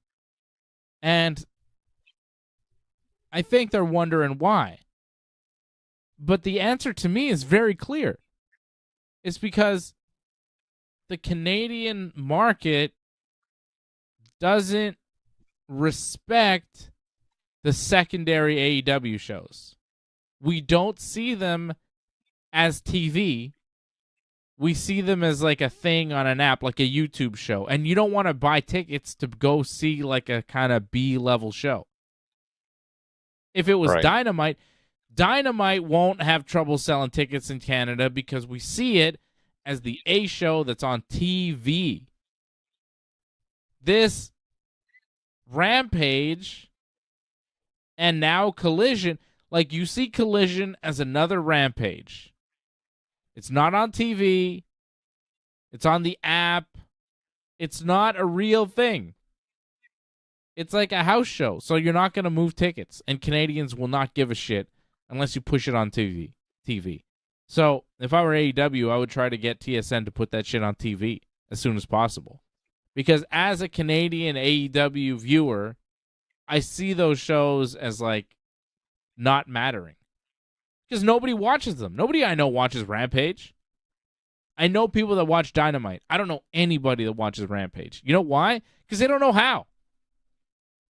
If they're sitting around on TV scrolling through and they see it, they're like, oh, there's Rampage. I might tune in and watch Rampage or Collision. But if you have to know where to look when it's on, which is another problem that AEW has, like, because it's on all sorts of weird times, but you have to do so much research and be so aware of this show that no one watches it. So no one gives a shit about it. It's like it's not even real. So why would you go buy tickets to see this thing? So that's the problem. I agree with you. Canadians don't see it as a real show because it's not a real show. It's not on TV. It's on a shitty app. And I say it's a shitty app because it is a shitty app. Like the TSN app, I can't get it on an Amazon Fire Stick. It's not on Amazon. Yep. Like, yeah, I know. What kind of fucking app is that? I can't get it on my TV. I can't get it on my TV because it's not on Amazon. It's not on a Fire Stick. What? Who's in charge of this shit? Garbage TSN app. Garbage. Get it on an iPhone? Well, great. You got to get it on all the platforms, stupid. Like, how fucking... It's not fucking 2012 where you could have it on iPhone and Android and be good. You got to get that shit on Roku, on the fucking TVs, on the fucking Fire Stick, Apple TV, all the things that are available to us. You have to have your app available, and it's got to work, too. And if it doesn't, just like the fucking shitty Crave TV app that's just garbage that crashes all the time. They fixed it a bit, but when they launched it, it was shit. It's a little better now, but still not very user-friendly, the Crave app on the Fire Stick. Not good. It's not a good app, and that's made by the same Bell Media that makes a shitty TSN app. By the way, they figured out a way to put Crave TV on the Fire Stick. They can't figure out how to put TSN Plus on that thing. Garbage. Like, so they make it so hard to watch. Like, I'm watching it on my cell phone. I don't want to watch wrestling on my cell phone. I want to watch it on my TV on a bigger screen. Oh, watch it on your laptop. Yep. Fuck off. You know what I mean? Like, get it right, TSN. They can't get it right. And, like, I wouldn't give a shit because I'm not trying to watch lacrosse on a TSN app. But because AEW is on this shitty app, I have to fucking deal with it. And it sucks. It's garbage. How do you not have it on Amazon Fire Stick? Probably not even on Apple TV. It's a jabroni app. It's pretty bad. No, I think, as far as I know, like I think Xbox, you could probably get it. That's about it, as far as I know. Really? But it's ridiculous. You have to buy an Xbox. Who has that's the only one I can. Xbox?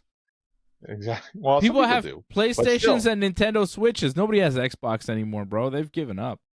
If you have Xbox, man, check yourself. You got to have a PlayStation. I don't have PlayStation 5. I have PlayStation 4 that I never play, but I would never get an Xbox. Why? And, of course, their app is on Xbox because they're shit. They go on the shit things. They're stupid. Well, it just goes to show you, like, it's a crummy app, and it needs a lot of work. And I also find the location not great too. Like, you talk about Regina and Hamilton. Like, WWE doesn't do these kind of areas. They do big places. The fact that AEW is doing that, like, well, it's they're doing Raw in Quebec City. Yeah, I mean but to be fair, Quebec City they have a new venue though. Yeah, they have a new venue though. Population-wise, I mean, come on. Yeah, but they're trying something because it's new venue. They'll test it out, see how it goes. I mean, they're having a Raw there. Are they going to get a pay-per-view? We'll wait and see on that one. Probably not. Never. Probably not. The fact they're getting a TV is kind of crazy. Apparently, that venue is fantastic. The new Coliseum they have there. Yeah. Looks really good. It's too bad they don't have a hockey team to put in there. It's really too bad. Not yet. Not ever, dude. Are you kidding me? No. Arizona's moving. Hopefully Quebec City. Bro, we'll get the Expos back before the Nordiques come back. All right? And neither of those things are happening. Ever, ever, ever. Yeah? You're way too hopeful in the Expos if you think that. I would say make a bet, but I don't think the Nordiques or Expos will come back, you know. If they ever come back, we'll be long dead. You know what I'm saying? It's not happening in our lifetime. And watch them change the names too if they ever came back. That would be a huge kick in the nuts. They're never gonna come back. You bring a franchise and you change the name. They've done it before in the past. Minnesota did that. Yeah. It won't happen. Okay. What did happen on Dynamite? Orange Cassidy beat Swerve Strickland in the opener to retain the international title. Swerve went for the handful of tights, and Orange reversed it and got a handful of tights on him and won. And then the Embassy came out. What are they called? The Embassy? Mogul Embassy? The Mogul Embassy, which is Brian Cage and those two goons. I don't know who they are. What are they? Gates of Agony, I think. Gates of Agony. And they start attacking Orange, and then the lights go out for a long time. Yes. And then eventually they come back on. I mean, they were out so long that I thought, is this just a power failure? Because it just took a while, you know? It might have been. Maybe. Well, they just did not turn lights back on me. Yeah, they turned them off. They're like, how do we get these things back on? Sting and Darby were in the ring when the lights came back on. And they're standing there with Orange Cassidy, so I guess they scared everybody because they're spooky. And then they're going to wrestle on Dynamite. Yep, 6-man tag. So it'll be Mogul Embassy, which is... Who's going to be wrestling there? Well, that's a great question. I don't know. There's a lot of those guys. Yeah. 3 of those guys. 3 of them. I don't know which Swerve? 3. Maybe not. Maybe the other guys, because the other guys are the trio ROH tag champs. So that would make more sense, no? Who, Brian Cage and Gates of Agony? Yeah. Okay. I don't know. I have no idea. Okay. Well, they are. Maybe it's all 4 of them. Because isn't Keith Lee with this team? It's a.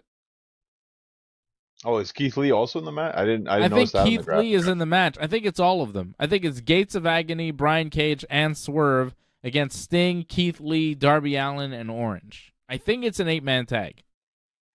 Wow, that's a big match. That's huge. In terms of the massive amount of weight in that ring. Yeah. Some gigantic dudes in that match. Keith Lee, Brian Cage. Yeah. Gates of Agony, too, they're big. Yeah. Sting's not a small man either. But, Orange and Darby aren't so big, so it'll be all right. They got destroyed. But win the match, of course. What'd you think of Orange and Swerve as an opener? I thought it was all right. I mean, I think we've seen better Orange matches. We've seen worse Orange matches, but it was all right. I think Swerve's pretty good. I felt that double stomp. It's like, yeah, you could have given him the title there. You didn't, but I wouldn't have minded. I thought MJF and Adam Cole promo was the best thing on this show. Well, it was probably the best segment I saw this week. Match-wise, it was probably KO and Gunther, but I think MJF had the best. MJF and Adam Cole, I give Adam Cole credit too. Yeah. That was the best thing I saw segment-wise this week. Great. MJF came out for the promo making fun of Colorado. Adam Cole came out. And MJF starts telling him how big a fan he was of Cole in Ring of Honor, and he studied everything that Cole ever did and watched him go to Florida and shock the system. And MJF was so good that Shawn Michaels, that he was Shawn Michaels' handpicked guy and the greatest champion in the history of that company. He's talking about NXT, of course. MJF says he knew one day that he'd have the rivalry of a lifetime between himself and Adam Cole, two generational talents, as he called them. MJF says, but then this guy showed up and asked Cole, what happened to you? He says, you stay home playing video games while Britt Baker leaves the house with your balls in her purse. And MJF asks, didn't Cole used to have the body and physique of a world champion, but now he's so small he makes Crack Horse jealous? I can't believe he said that. Wow. I mean, he went at it. He went directly at Adam Cole, but he's saying things, again, that I think we're all thinking. Like, when you see Adam Cole, you're like, what?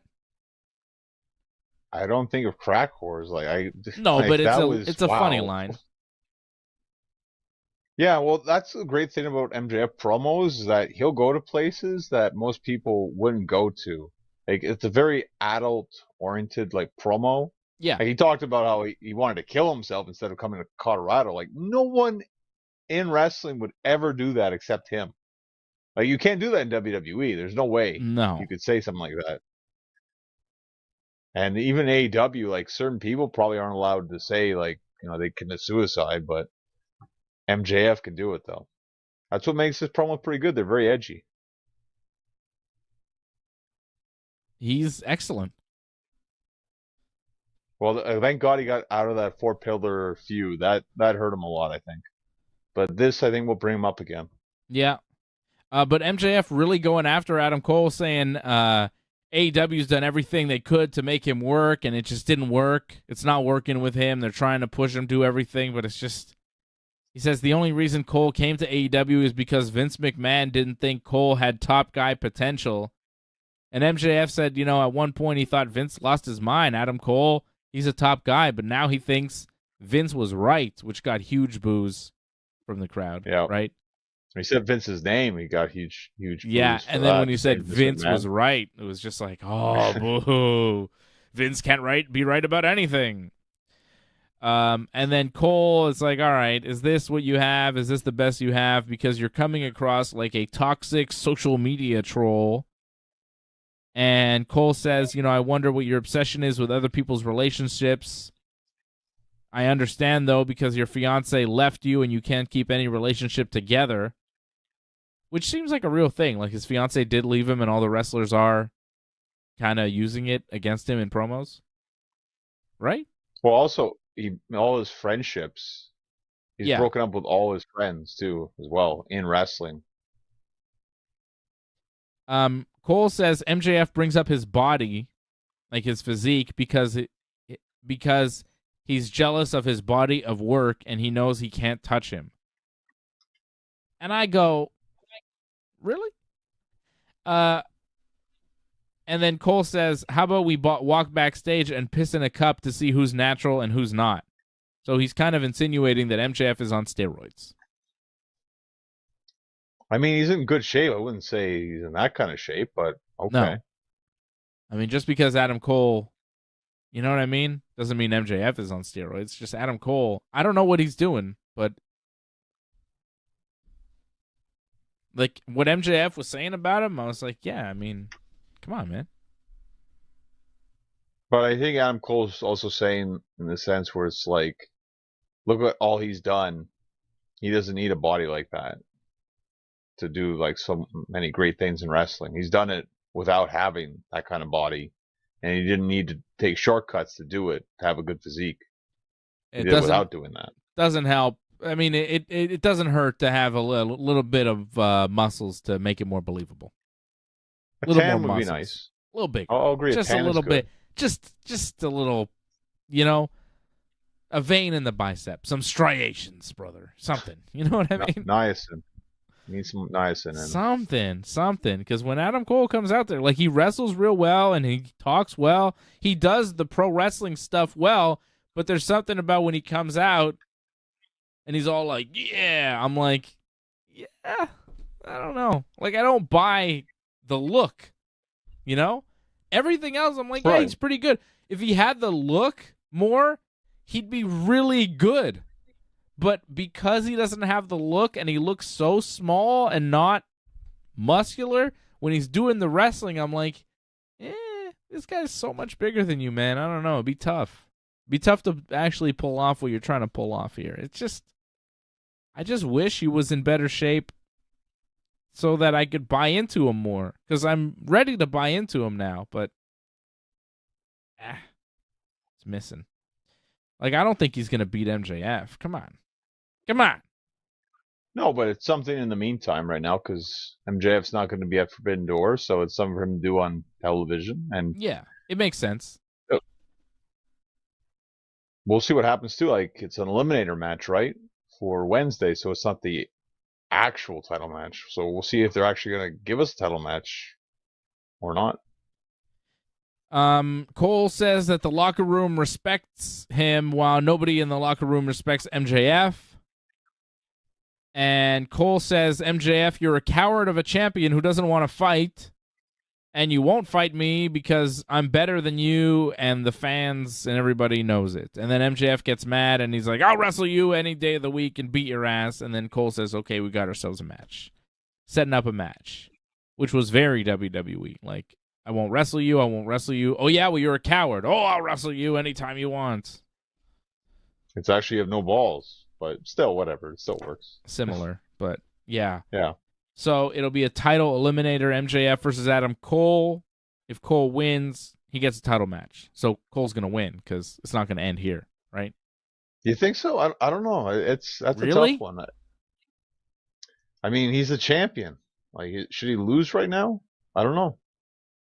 He kind of lost that tag match in a sense where Sammy got the pin, but technically he lost. So I don't know if you want your champion losing again on television.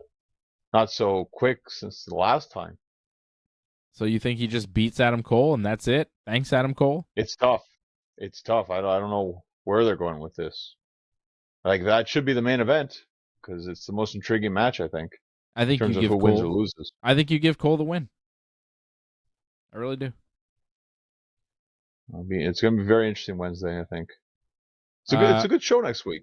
Yeah, we've all pretty good. Young Bucks and Hangman Page against the Blackpool Combat Club, Moxley, Claudio, and Wheeler. The Hung Bucks, I think they called them, right? Yes, Hangman and the Bucks, the Hung Bucks. Which that's a fun match. That's pretty good.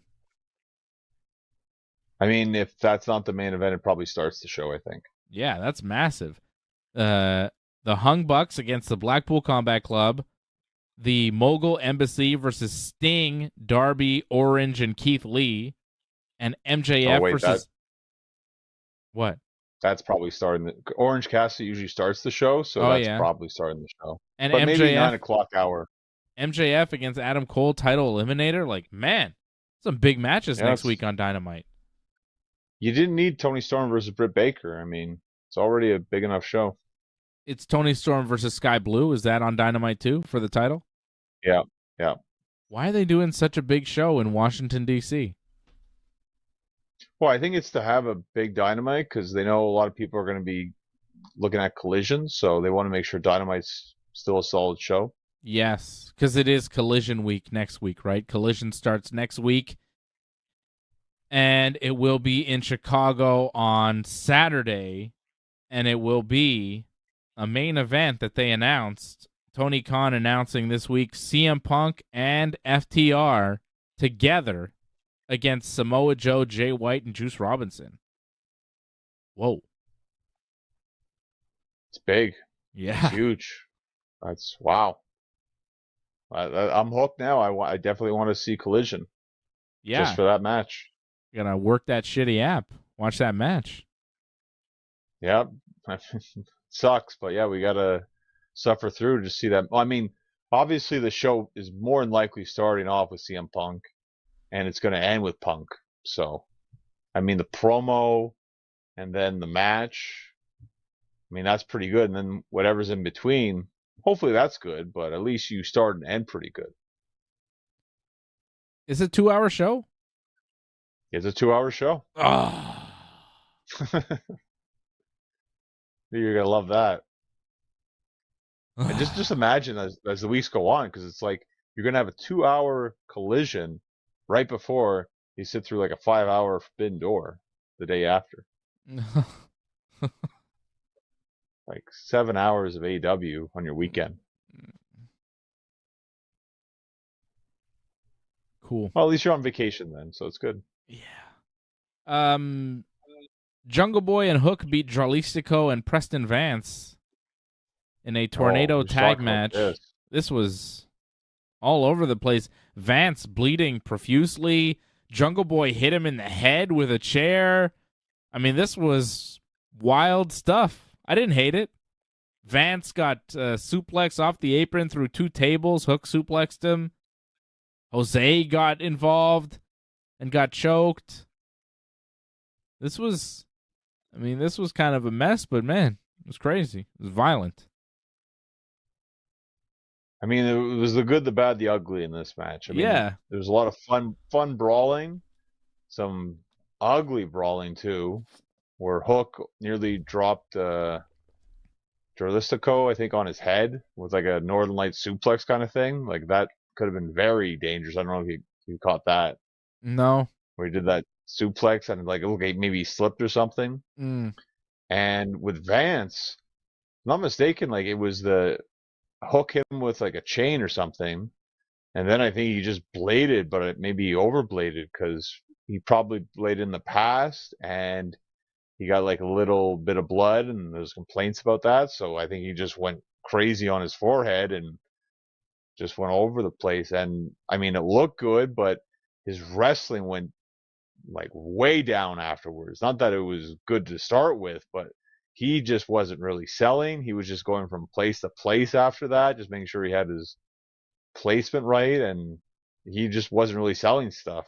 He was just going from place to place. It looked like he was just trying to survive that match after that point. Yeah. It's kind of a mess. You got hit in the head with a chair. Why is Jungle Boy hitting him in the head? What happened?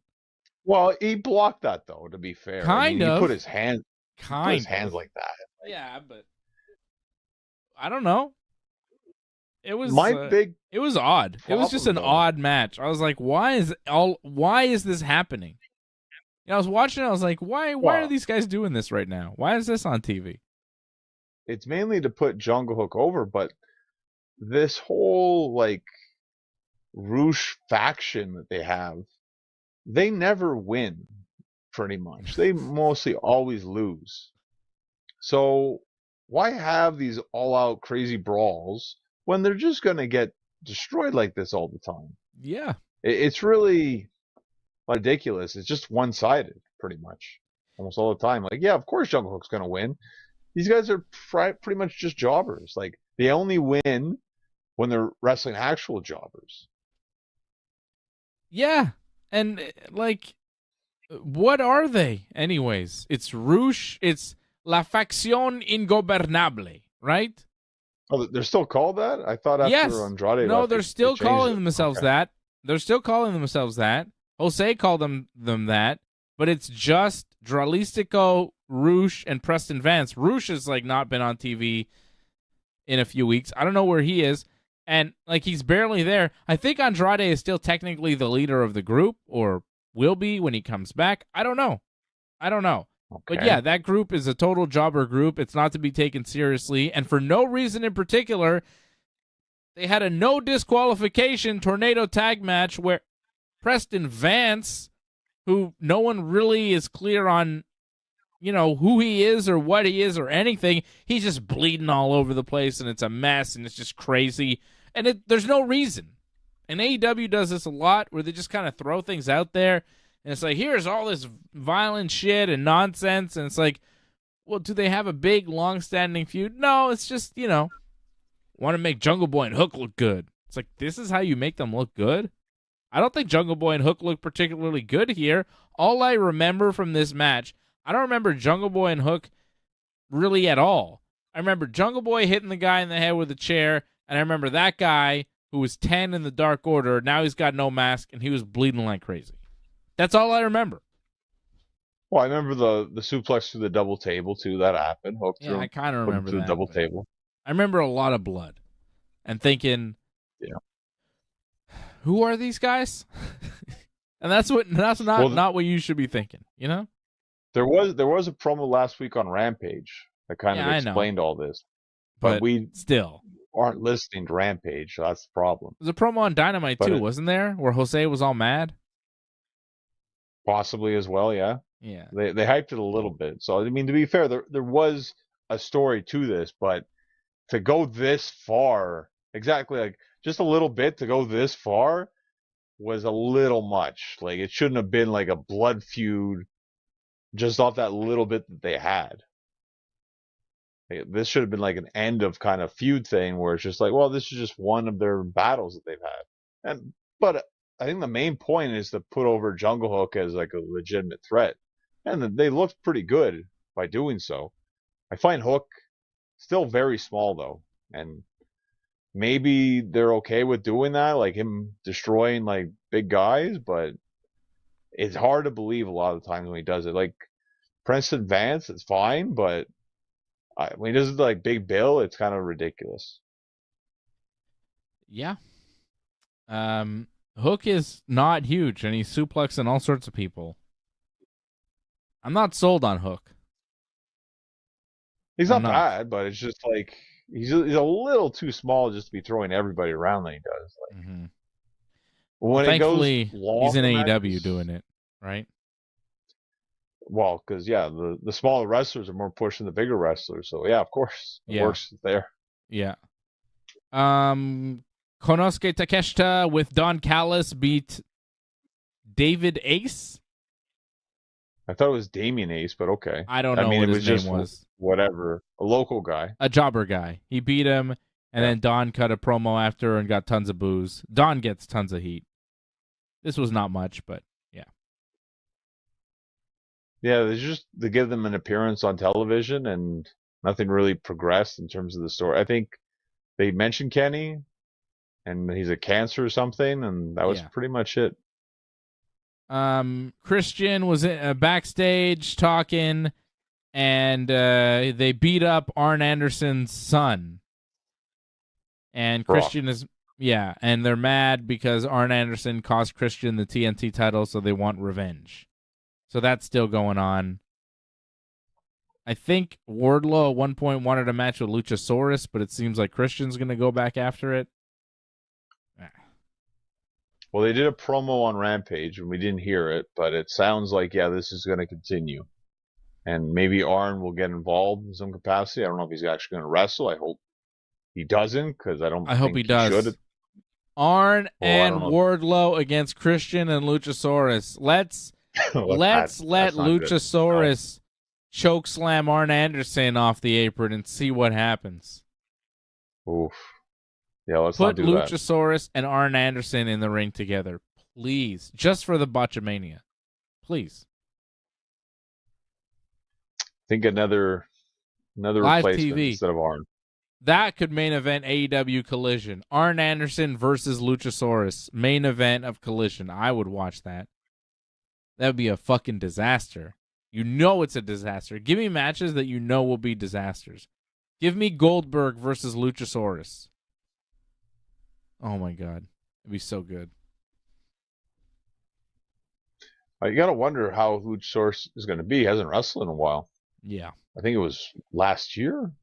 Really? Feels like it's been so long. That long? Well, the whole thing with Jungle Boy, was that not in December? That cage match? That was his last match, if I'm not mistaken. Jeez. Because Christian came back, it was just Christian, remember? Yeah. When he wrestled Jungle Boy at Revolution. So, gotta wonder, like, just coming back from an injury, more than likely. Chris Statlander, speaking of injuries, she's back. She's the TBS champion, and she retained the title with a win over Anna Jay. Yeah. It happened. I mean, it wasn't bad. I just felt that, again, went a little long. Yeah. And it's all right that Statlander's using a tombstone as a finish. I just hope it stays like that, because I could see it not staying like that.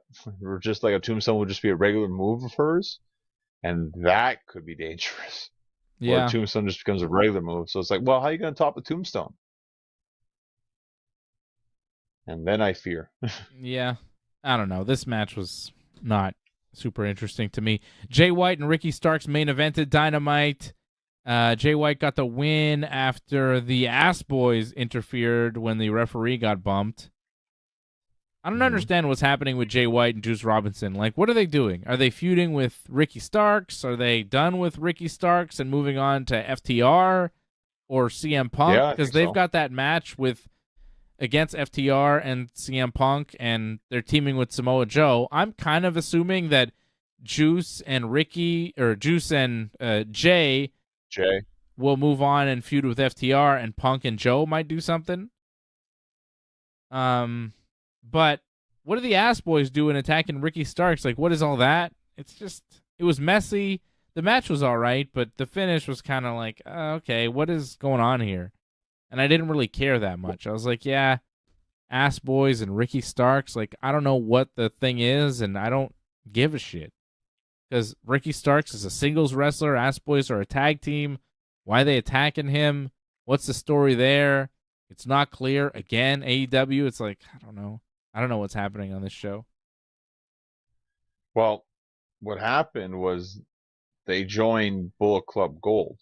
They're officially a part of Bullet Club Gold now, apparently. Is that what happened? And, yeah. Oh, okay.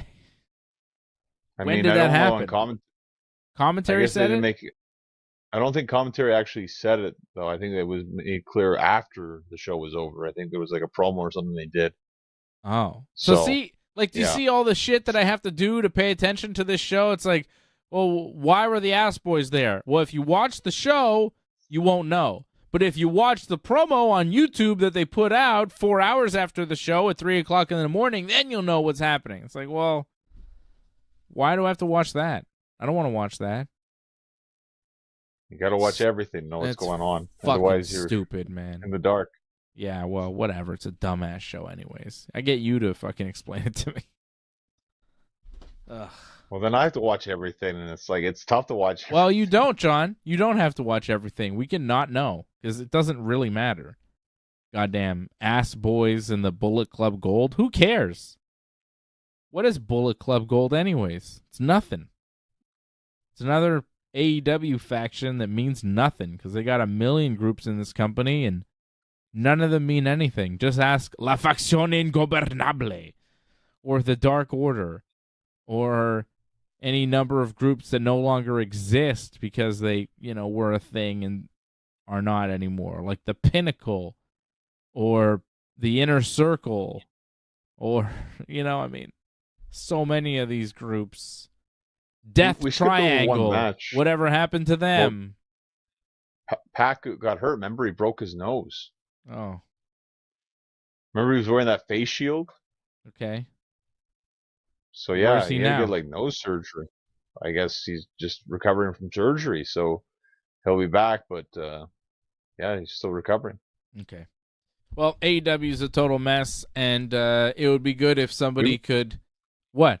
We missed one match. We missed the, it was the BCC against Chaos, I think. No, we talked about it. That was all right. Oh, didn't I thought we maybe we didn't. I think we skipped Yeah, it. Moxley, Claudio, and Wheeler got the win over the Best Friends and Rocky Romero. Yeah, it was all right. It was solid. Yeah, that was fine. I mean, it was mainly a brawl kind of thing, but it was good action back and forth, like decent. Yeah. All right, let's talk about the Sheik. Sheiky died this week, 81 years old. Hossein Khosrow Ali Vaziri was his real name. From Iran. This guy was a legitimate Greco-Roman wrestler, went up for the Olympic team, moved over to the United States, and was a coach for the 1972 Olympic wrestling team for the U.S., got recruited by the great Vern Gagne to become a professional wrestler for the AWA. He trained him, and off Sheik went with a huge wrestling career that started in the AWA, that went to the WWF. He became WWF champion. And eventually lost that championship, of course, to Hulk Hogan. He beat Bob Backlund for the belt, right? Sheik beat Bob Backlund for the belt, and he lost the controversial towel thing, yeah. Yeah, Arnold Scullin thrown in the towel. And then Hulk Hogan, of course, beat the Sheik, which started Hulkamania. That was the first WWF championship win for Hogan, was over the Iron Sheik. And, of course, there's the story that Vern Gagne offered Sheiky like $50,000 or $100,000 to break Hogan's leg in the match with Hogan. And it would screw up WWF's plans and everything, but Sheiky turned it down. I don't know if that's true or not.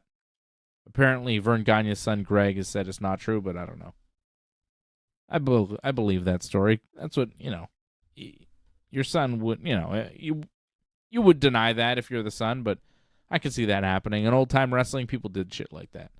That happened. People were paid off to beat people up and break legs, and these things happened. I don't know if Vern Gagne really asked Sheiky to do that, but Sheiky did not do it, did not break Hogan's leg, let him beat him. And believe me, he let him beat him, because unless Sheiky is letting you beat him, you're not beating him. Hogan would have been turned into a pretzel had Sheiky not allowed him to beat him, right? Sheik was far tougher and more legit than Hogan. And he had a huge career. Of course, his tag team with Nikolai Volkov, WWF Tag Team Champions. These guys were massive. Sheiky was just a legend of pro wrestling, around forever, and somehow remained relevant until his death, which very few pro wrestlers can do, right? With the Sheik persona and all that stuff. Fuck you, Hulk Hogan, all that shit. Well, it was Howard Stern's show that rejuvenated his career. Yeah, Howard Stern, his Twitter account, that wasn't really him. It was run by some guys, but still, it kept him out there. It kept him relevant. It kept him a character. Hopefully it kept him paid in some way, but Sheik, he's a character. He was a character, and he was a guy that was super legit. Like, he was kind of Kurt Angle before Kurt Angle, like the real serious amateur wrestler, very legitimate, very respected, but then came into wrestling and became an absolute goofball, And Kurt Angle kind of did that. Kurt Angle, did a bunch of silly stuff. But Sheik kind of took it to a new level because his real self was actually just wild. He was a wild man. He was arrested with Jim Duggan for drugs, right? I think they had weed and cocaine in their car, and they got pulled over, and they got in big trouble. Didn't they get fired from WWF for that at one point? I think Duggan, got released. Maybe even Sheik did too. I think Sheik did too. But I mean, back then you didn't hear about stuff like that. Like as a fan, you didn't just like, oh, they're gone and they come back, whatever. Like, I remember the Sheik the first time was actually the Hulk Hogan cartoon show. Okay, that's the first time I remember seeing Sheik, and then maybe you see a match or two from him, but the big thing I remember from him early on was the whole thing at WrestleMania 7. Yeah, with Sergeant Slaughter with and Sergeant Hogan. Slaughter. Yeah. Yeah. Yeah, that was huge. But he was Colonel Mustafa at that point, right? They didn't call him Iron Sheik. Wow, that was But still, ridiculous. I mean, I don't know why I they did complained that. about that. Like Yeah. they shouldn't have done. Well, they wanted to say that whatever it was different kind of character, but he looked exactly the same. It was stupid, but that's Yeah. WWF back then. Yeah. But he But came back too. That wasn't his last thing in WWF. He did that gimmick battle royal too at 17. That was, I think, his last thing. That's crazy. He had to win that match because they couldn't eliminate him. Really? Because he couldn't get. Yeah. Because that was a shoot thing too. Like they couldn't put him over the top rope because his legs were so shot. Oh yeah. So he had to win. That's crazy. Sheik, legend of pro wrestling. Everybody knows the Iron Sheik. Outpouring of love for him after he passed away. Huge star, 81 years old. And, the guy, he got arrested for cocaine and weed and shit in the 80s. He lived, he partied. But, great athlete, trained hard. Those clubs, right, that he would those Persian clubs that he would swing around, those things weighed a ton. Yeah. That's legit as hell. This guy was strong. This guy was in shape. And he made it to 81. And a lot of pro wrestlers don't make it anywhere near 81. So, I think he lived a long and action-packed life. I don't know what you're talking about, AJ. I don't know what AJ's talking about. Yeah, no. I don't know what AJ's talking about. I'm going to ignore it, which I do with AJ a lot. It's best if you do that. AJ can talk to me about that tomorrow night on the watch-along. AJ will be sitting right next to me watching UFC 289 tomorrow night. But definitely, rest in peace to the Iron Sheik, a legend of pro wrestling. And just seeing Sheiky die, it's like, man, nobody's... I mean, Billy Graham passed away. So yeah. That's the same era, too. So it's what happens. Superstar Billy Graham passed away recently. Iron Sheik, we're just losing this era of pro wrestling. These guys are all going. Dusty Rhodes isn't around anymore. Sheik's not around anymore. Macho Man Savage isn't around anymore. Ultimate Warrior, all these guys are all gone. And somehow, thank God, we still have Ric Flair and Hulk Hogan. You know what I mean? I was just going to say. Of all these guys that are gone, the biggest ones, the most iconic legends, they're still here somehow. They're kicking. Wow. I won't say that because, we lost the right Piper. Yeah, think for about sure. Hogan's rivals, Piper was the biggest. Yeah, but but Flair and Hogan, first, you know what I mean? Flair and Hogan are kind of the two biggest stars, right? Yeah. Of their era. It was Flair and Hogan, and so many guys from their era, so many of their opponents have sadly passed away, yet Flair and Hogan, the two champions, they're still standing. And it's great to live in a world that Ric Flair also lives in, And Hulk Hogan, who's now selling weed and mushrooms and CBD stuff, I think. Hogan? I thought Flair was. They're both doing Hogan it. Was. Hogan's getting in on it, too. Yeah. I saw that on Botchamania. Oh. That's where I learned about that, so I don't know if it's true, but I'm pretty sure it's real. Yeah. Yeah, that's a good point, too, that Jimmy James is saying that Sheiky and Duggan were, feuding, or even if they weren't feuding, they were on opposite sides, because Sheik was, Iran #1, Russia #1, USA, Khaptui! And then Hacksaw would come out going, USA! So those two guys, polar opposites. Hacksaw, very pro-USA, Sheiky, very anti-USA, but when the show was over, party time. But that wasn't happening back then, which is hard to believe for some wrestling fans. I talked to some guys at jiu-jitsu that are, in their early to mid-20s, and the concept of kayfabe is kind of foreign to them. They don't really remember an era, because they don't remember an era where people treated it like it was real. But back then, in the 80s and even a good chunk of the 90s, people acted and the wrestlers acted like it was all a shoot. And So when Sheik and Hacksaw got caught in a car together, it wasn't so much that they got arrested for drugs. It was that they got arrested for drugs together. Right. Like you hear that Well, you gotta story sell a of, fight. goddamn, I don't know all the details. There's Mr. Wrestling, Tim something. The name escapes me.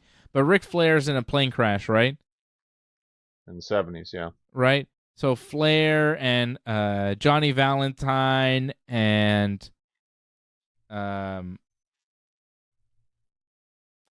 David Crockett and this other guy, Tim Horner, I want to say. I don't know. I think it was Tim Horner. Anyways, they're in a plane crash, right? They crash, and this one guy in a plane crash at the hospital, he leaves the hospital in the middle of the night before the morning because he doesn't want anybody to know that he was traveling in a plane with these heels because he's a babyface.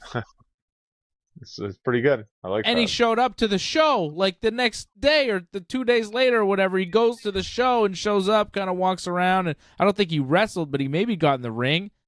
But because he was acting like, I wasn't in that plane crash. What are you guys talking about? Because people were saying like, oh, I think he was in a plane crash. But he's like, how could he be in a plane crash? He's right there. Kayfabe.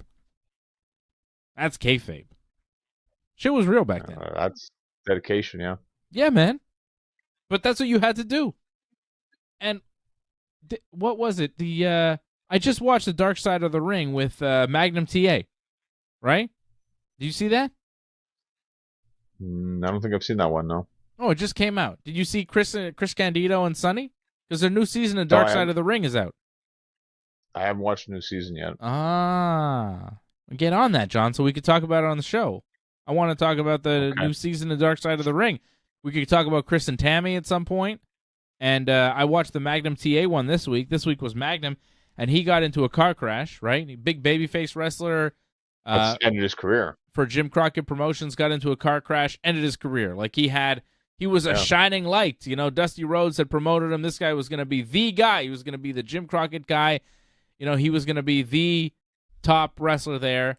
And car crash, left him really messed up. They said he'd never walk again. Eventually he did walk again, and he's all right, but he never wrestled again, obviously.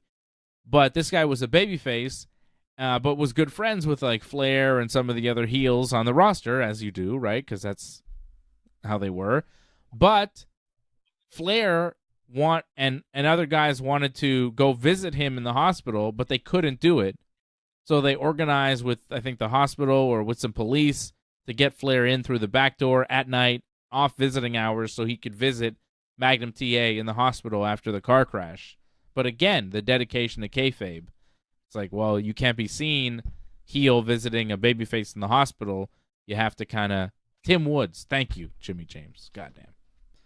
Somebody Google. I think Flair wrote that in his book. That he visited that Magnum? Whole Magnum thing. Yeah. Yeah, the police escort and all that. Yeah, I think Flair wrote that in his book. Crazy. But that's, the extent that wrestlers used to go to make you believe. Bret and Owen Hart were brothers, and they didn't travel together. They stayed away from each other because they were trying to protect the business, and they were feuding with each other, and they were heels and babyfaces for so long on opposite sides that they couldn't be together. That's why when they reunited to become the Hart Foundation, like in 97, when the group kind of reformed, and they hugged, like that was real. That was real. Like when they hug, it's like a real moment where they're like, fuck, we're on the same side. Like this is actually, like I can travel with you again. Because they wanted to, but they can't because kayfabe, because of the business. Like I get choked up thinking about that. Like that was a fucking moment, And that's why I hate when wrestlers today are like one thing on TV and then on Twitter they're like, oh, look at my fucking wife and how happy we are. It's like, shut the fuck up, dude. I thought you were a heel. Like I don't want to know. You don't need it. You don't need it. Kayfabe. Like I wish there was more kayfabe, but there's none of it. It's dead, man. It's dead. But when I try to explain it to some people, the concept of we thought it was real, or we acted like it was real, there's no grasp of that concept. It's like, what? What do you mean? You know? Kayfabe is so dead that there are grown-up wrestling fans that have no concept of it. It's too bad. Well, thankfully we have MJF who's trying to bring it back, I think. Yeah. Once in a while, you know? Once in a while you have people that really sink into their character and deliver that and make you believe. And that's what it's supposed to be. And then these people that have no concept of like kayfabe and really sinking into the character are like, he's going too far. It's like, no. This is what it's supposed to be. This is how it's supposed to go. John, you get it. When's your next match? When can people see you? Well, I'm off for the summer pretty much because I just had a big strap match. So pretty much going to heal. And, I'll be back in the fall, I think. And you won, right? I did win, yeah. Took a bit of a toll, but, walked away with the victory, yeah. Took Paulson out last weekend. Congratulations. Oh, you survive strap matches. That's pretty much what has to happen in the end. And you just outlast the other guy. And outsmart him, too. Did your manager help? A little cheating? Well, he sacrificed himself, thankfully, for me. He's a little sore, but good. It was all for the right cause. There you go. Big victory for Johnny North last weekend. Another victory, just raking him in until Drew Onyx gives him another title shot so he could take the belt away from him. Right? Get ready, Drew. Well, I'm number one contender now, so it should happen. I don't know exactly the date yet, but oof. Drew Onyx is in trouble when Johnny North comes a knocking. Get ready. All right. Thanks, everybody. You got to get ready for the show. Yeah, we got another show coming up 10 p.m. Eastern Time. Saturday night for UFC 289. We're going to do the watch-along. Amanda Nunes, Irene Aldana, Charles do Bronx Oliveira taking on Beneil Dariush. I got the names right this time. I opened the show yesterday. I'm like, hey, UFC 289 coming up. Amanda something. To be fair, it Irene, changed, so that's why. Something. Yeah. I like completely. Changed. But sometimes it happens. I'll go, I don't know. Yeah. I don't know who any of these people are. I know who they are, but sometimes, you go for a name and you're like, well, it's not there.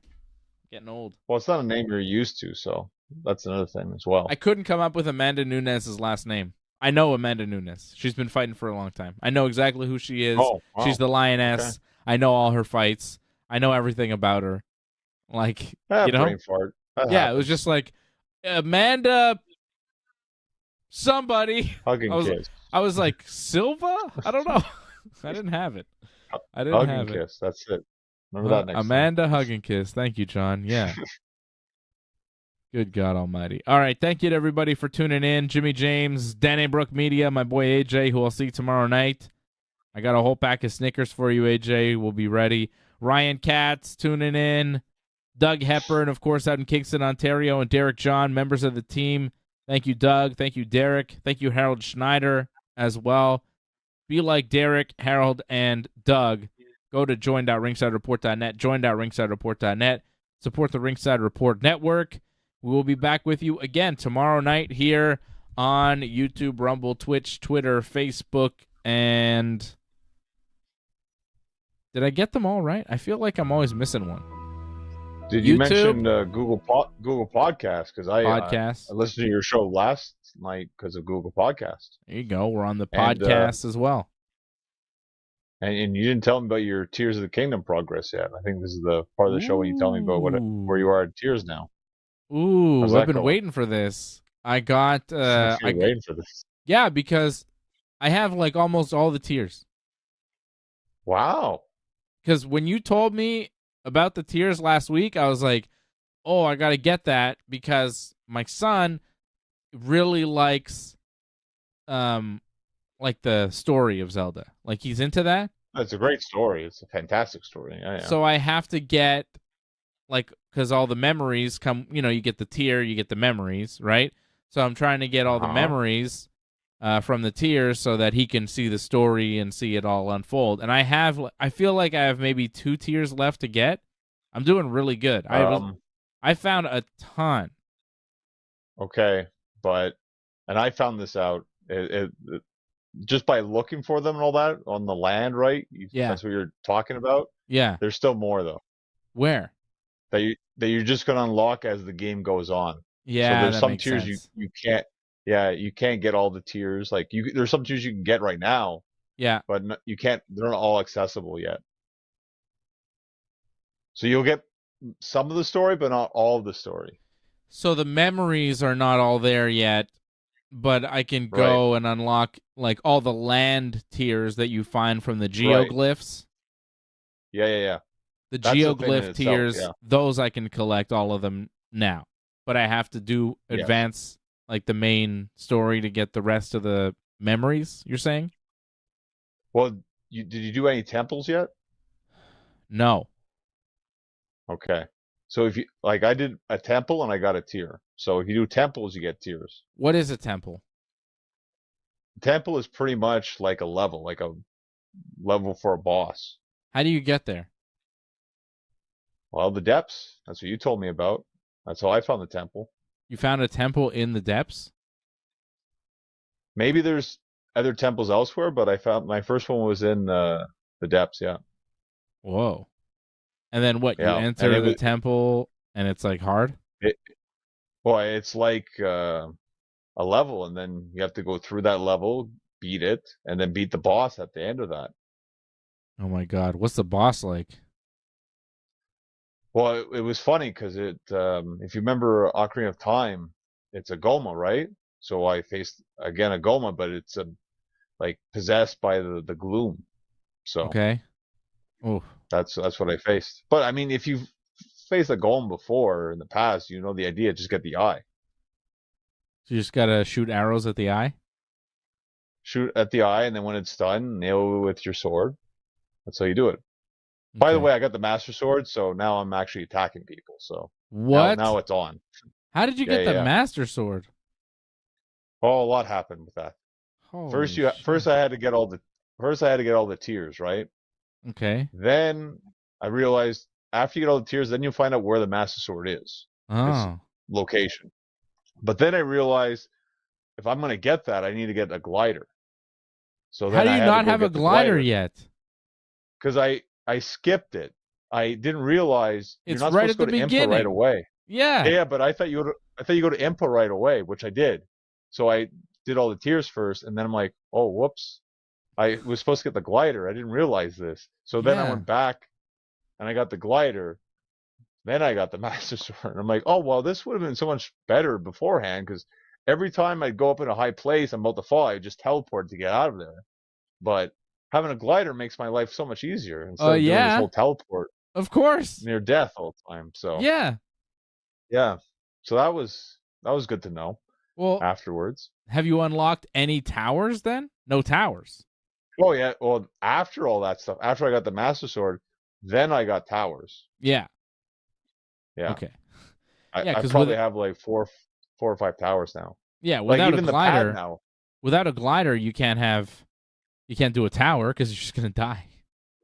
Well, exactly. I would just teleport right before I'd fall or something, right? Oh So my god. that's how I'd survive. Yeah, you know. What? But yeah, I was making it so much harder on myself than I Yeah, it's needed to. ridiculous. But that's what happened. But now Oh. my pad's pretty good. Now I got the Censored Plus now on my pad. I got the whole like hero path thing now. I'm only What? missing, I think.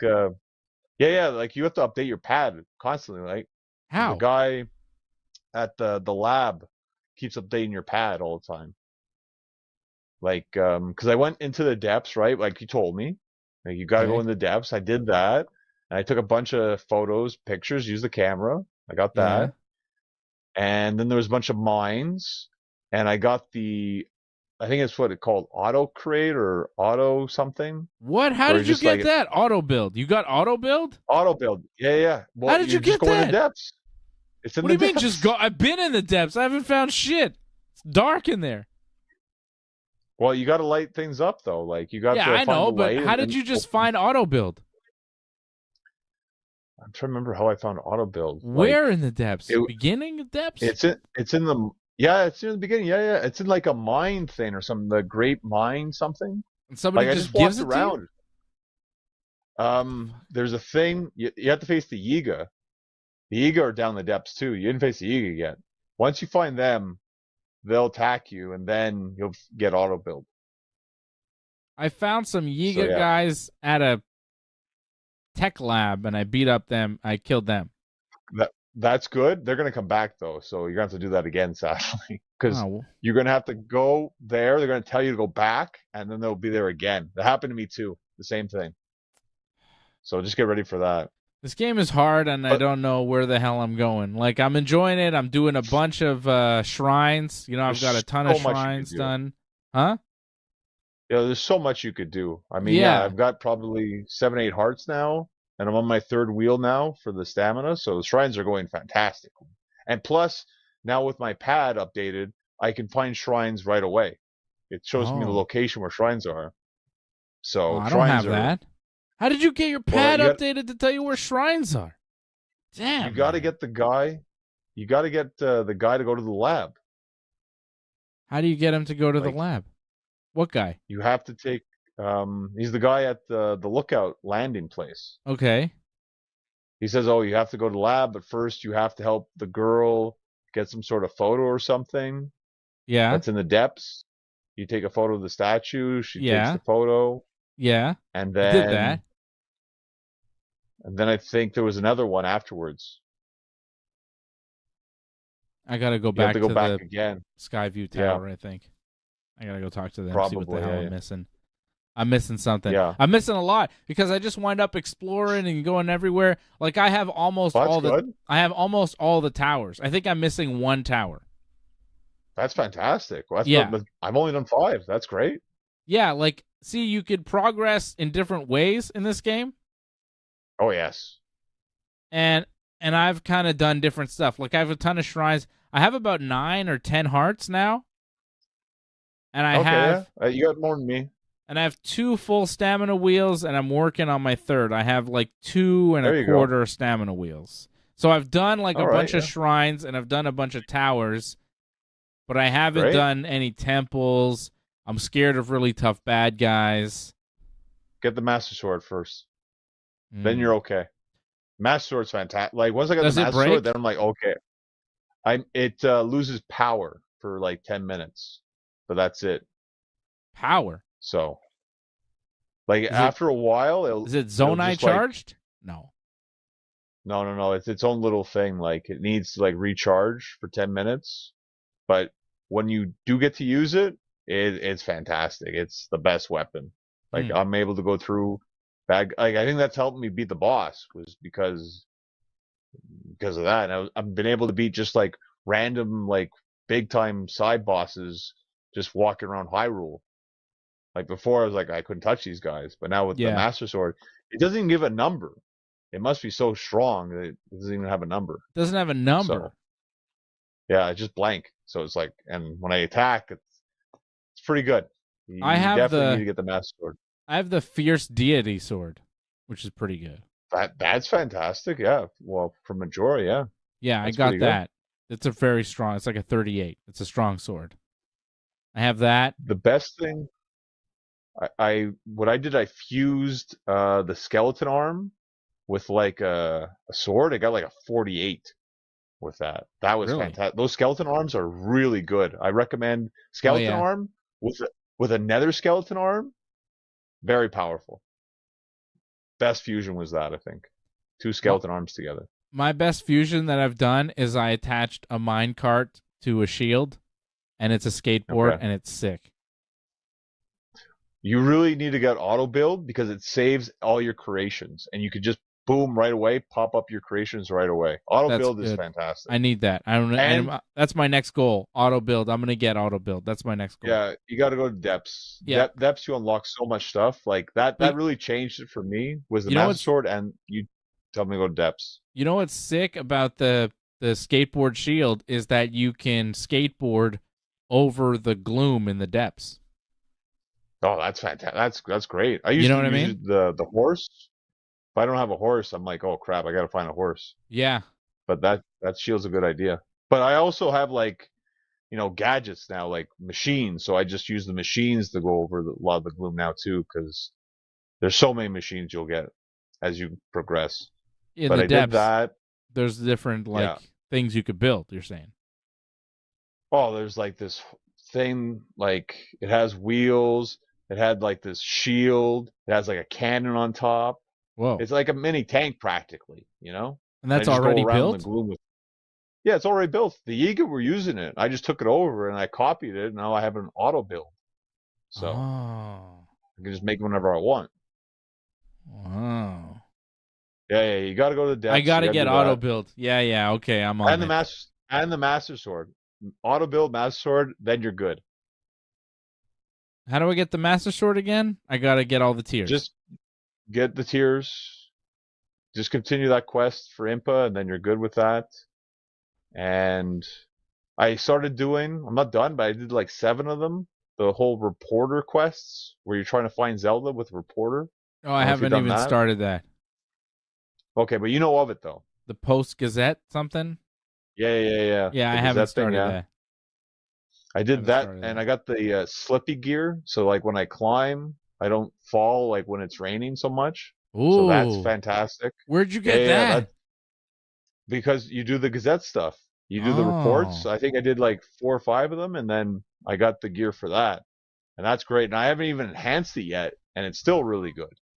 So I can't wait to enhance it. I got 2 fairies unlocked, 2 great fairies. I don't I know got to what keep that looking is. for that stuff. I don't even know The what great, that is. the great fairies enhance your gear, make it stronger. How do you So do you that? need like you go to them and you show them their gear. If you have the right material, Yeah. it'll enhance the fairy will enhance your gear. So you Oh, have to go. Have you been to Kokiri or Korik Forest? There's the one maybe. there. Okay. If you've been to Korik Forest, there's a great fairy there. There's a stable there. That's the first one when you start there. I forget where the second one was, but I think it's further out. You have to put this musical band together, and you keep getting bigger, and that's how the fairy is unlocked by playing the song for the fairy. Okay. And then they enhance your gear, which I have 2 pieces from Twilight Princess because I Yeah. have the Twilight Princess amiibo. Yeah. So, and every time you enhance your gear, it increases your defense, and the stronger your defense is, because you have a full gear, they'll also put up your defense. And then you can put up even more with the fairies as well. So it becomes higher star rating in terms of your gear and becomes even better, stronger. Damn. So I recommend that. Jeez. I Yeah, there's just a lot got to do. a tunic where when I wear it, I lose rupees instead of hearts. Okay, I would not recommend that because man, I'm dying for rupees because I need to make my dream house, and I need like 15,000 rupees to Oof. do that. That's a lot. Yeah, like everything's super expensive. Like to buy Mhm. stuff is ridiculous. Like because I got the Goron, like the travel Goron Mountain, right, or Death Mountain. You need Yeah. that flame suit, right? That's like almost $2,000 for each thing. Or I think the tunic was 700, and the rest are almost like 2,000. It's I don't have that. ridiculous how much Where did you money you need. I I don't don't even know. I don't have any of that. I don't know what you're talking about. You are so Well, far. You're in a totally I'm not that different far. Zelda world that I'm in. I'm in a different world, but I'm not that. Like we're actually somewhat similar, just different routes. Actually, maybe Yeah. I've done more because the depths. But have you done the Great Plateau too? Did you revisit that from the I start don't of think Breath of the so. Wild? No. Okay, that's good to revisit, just to help again get some stuff. I got some good supplies there from the Great Plateau, and I just finished the fishing village. Like they took it over the monsters, and I took Oh it yeah. back. Oh, you took it back. B- Nice. But get the Master Sword. You're gonna need the Master. It was so hard. Really? It was yeah. I honestly shouldn't have done it because I probably needed more weapons / hearts, whatever. because there was a lot of bad guys. It was not easy. I barely got through that. I did it, but it was tough. Yeah, it seems and now tricky. I need more rupees. Now I need more rupees to help build the town, and I don't need more materials to build the town. Like, I don't recommend giving up rupees. You need rupees. Okay. I'll keep that in mind. I haven't needed rupees much so far, but makes sense. I have a lot of gems, though. I have a ton of rubies and diamond. I have a few diamonds. You'll need that, though. Really? If you can collect something, collect star fragments, because that's a lot of what I've used to help build up my gear. Because they use like rupees or like big time gems, sapphires. That helps for the fairies that they ask for. Oh, okay. I have some star fragments. Yeah. Wow. And you'll need a lot of rice. I don't know why people keep asking for rice for making recipes and like for the town. They need rice. They need a lot of wood. Oh, the wood makes sense. Yeah. And for the school, I don't know if you started doing the lessons. No. Yeah, I started doing some of the lessons. So that seems really long. There's so much to do. Oh, man. So much to do in the game. It's pretty good. Have you done the wells, by the way? Not really. I went in one well, I think. If you go in many wells and you find this woman in one well, she'll give you money if you've been to wells. So I've been to like 10 wells. She gave me like almost 100 rupees. Oh, that's weird. Apparently there's like over 50 wells in the game. That's crazy. Maybe more. Oh my god. Yeah. Oh, it's a crazy game. I had a bunch of those bubble gems from those cave guys, and I gave to a guy, and he gave me a mask. He gave me I got the mask too. A Bokoblin mask. The Bokoblin. Yeah. Oh yeah. But then I went and I found his brother in the Tarrytown, and I traded. I didn't find him yet. Oh, see, I traded in more gems, and I got a Moblin mask, and a Lizalfos mask, and he's the guy who gave me that tunic of the rupees, but probably not so useful. Nice. Yeah. But I went to Tarrytown. I did that whole quest with the daughter, with Hudson's daughter. Oh, I haven't done that. I did that. That's a great quest. I highly recommend that. There's so much to do. I don't have time to do any of it. All right, stop talking to me. I'm gonna go see if I can play some now. All right, thanks everyone. Master Sword auto build. All right, Master Sword and auto build. I'm on it. Yeah. I'm gonna but that's gonna take me some time, so I have to set some time there when the kids aren't gonna hassle me. So we'll see. All right, thanks everybody for tuning in and staying with us during the Zelda chat, because we got to do the Zelda chat. Fred has his NASCAR on Ringside Report MMA. We have Zelda here on Wrestling Uncensored. I'll be back tomorrow night, 10 p.m. Eastern Time for the UFC 289 watch along. And that's it. This has been Wrestling Uncensored here on the Ringside Report Network. Please join in and give your support to Ringside Report Network. We've been providing expert coverage and commentary on both pro wrestling and MMA for over 15 years. Go to ringsidereport.net/support to find out more ways to support the channel.